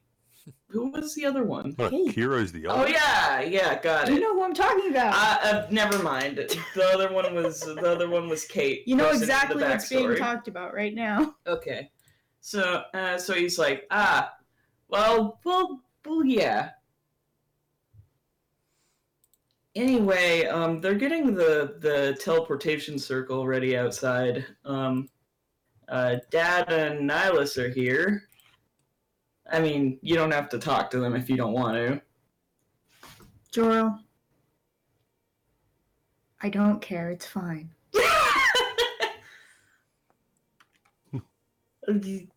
What do you mean? But I'm not like... It's not a big deal. Okay. It's fine. All right. Well, that's good. Well, just Have fun on a mountain by yourself with a bunch of old people. yeah. Yeah, I'll find something And to do. dogs. I'll find something to do to pass the time. There is a wolf out there. There is? Yeah, like a big one. Well, So don't let your kids wander around at night, I guess. eek. Okay, I'll keep that in mind. I think Or it'd whatever probably time be too wolves are cold for awake. them to do that. They're covered in fur. Well, it doesn't look like that thick to keep them from being cold in the snow. Get them clothes. Yeah, that's a good point. Maybe I should take them knitting or something. Anyway, A Knoll knitting circle. Just imagining Christmas where the gnolls all have like crummy jumpers. Matching pajamas. Like Just think of sweaters. that. They've each got a knitting You're gonna- Nancy. you're gonna learn how to- feeding huh? like knitted rope Yeah. into one of those, just stitching them all together to make one big giant jumper. That they all With sit their under. names on it. Yeah, yeah. But they're all linked What's this They're all one's one name? jumper Points at a specific with one. multiple That's handholds. Hugo. That's the one that you found in the wilderness. Oh, okay. This one's the stupidest. That's not nice. I don't know. You're pretty stupid, and you're pretty nice. Aw. Too nice, even. Nice enough to get you killed multiple times. In fact, I don't know Zing. whether to be offended or it's both your best and Laugh. your worst quality. I guess so. It's a thing I hate and appreciate most about you. God. The Joril roast before he goes away. Amazing. Oh, I appreciate you too. Thank you. Like, I mean, to be fair, I prevented at least one of your deaths, so that's something, I guess. Even if it resulted in this. well, So, I'm okay at least. good. I'm glad. Anyway, I don't know. See me off or something.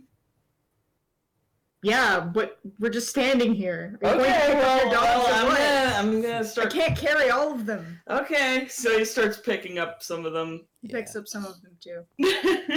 They are sleepy. We have a lot of dogs now, and we walk downstairs. They're cute and sleepy right Now now. I'm downstairs with dogs and Joril. Okay. Everyone is waiting outside the small alleyway Okay. right next to this rundown tavern that has never seen arcane action like I'm it. just gonna hand the dogs to the people in the circle, I guess. Here, Since and this you carry this one, Nihilus is like kneeling and in the this middle. one's for you, Nihilus. Nihilus is kneeling in the middle, focusing on the spell, and the dog You just kind don't- of Okay, Oh, never mind. but he's I'll doing- carry that one too. He's doing work. sits Yeah, here, he's takes a doing work. couple. He's like, "Oh, I'll- wow, okay, I'll yeah." And he's and this one's name is Zale, Zal, and- okay, etc. And this Okay. one's Dosman. okay, Dosman, okay, Zali and Dosman. I'll take those two. Okay, And you can tell like Lofta's the loudest one, so if there's one that's like being too loud, it's probably Lofta. oh, okay, okay. Oh, wow. Oh, yeah. Oh, ow, the ear. Get off the ear. Okay. So yeah, Nihilus finishes the incantation, makes the last mark on the ground, and a portal appears. He goes, Get in! You got 6 seconds! Go, go, go, go, go! Jumps in with pups. As Nihilus runs through, Yell uses prestidigitation to turn his clothes pink as he disappears through the portal. Who's? Niles Pink. it, of course it works. He's focusing on running in. Boom, his clothes are turned pink, and then a couple more seconds pass. A portal to the top of the Shrine Temple is there. 2, 1, closes. Frowns. And you swear you hear from miles and miles away a fevered and angry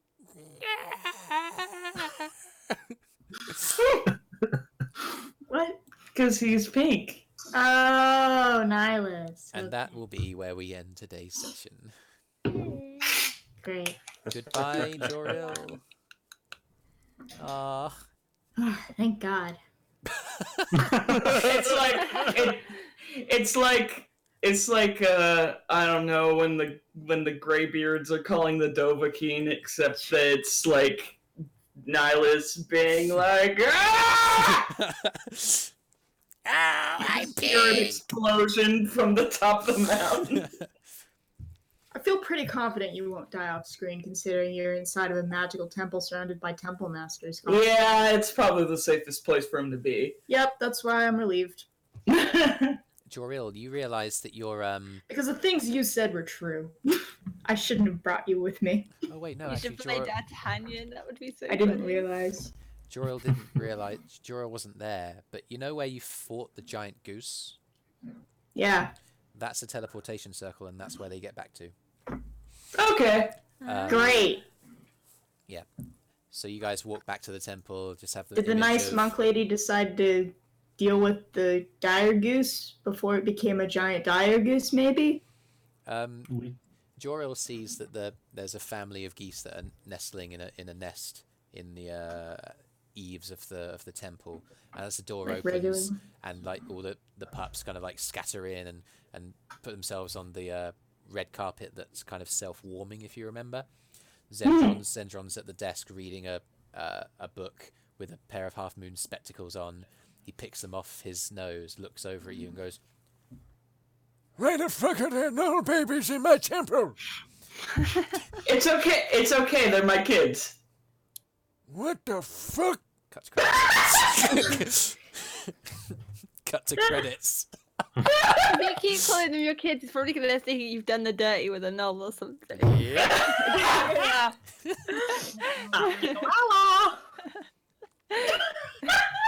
I love it.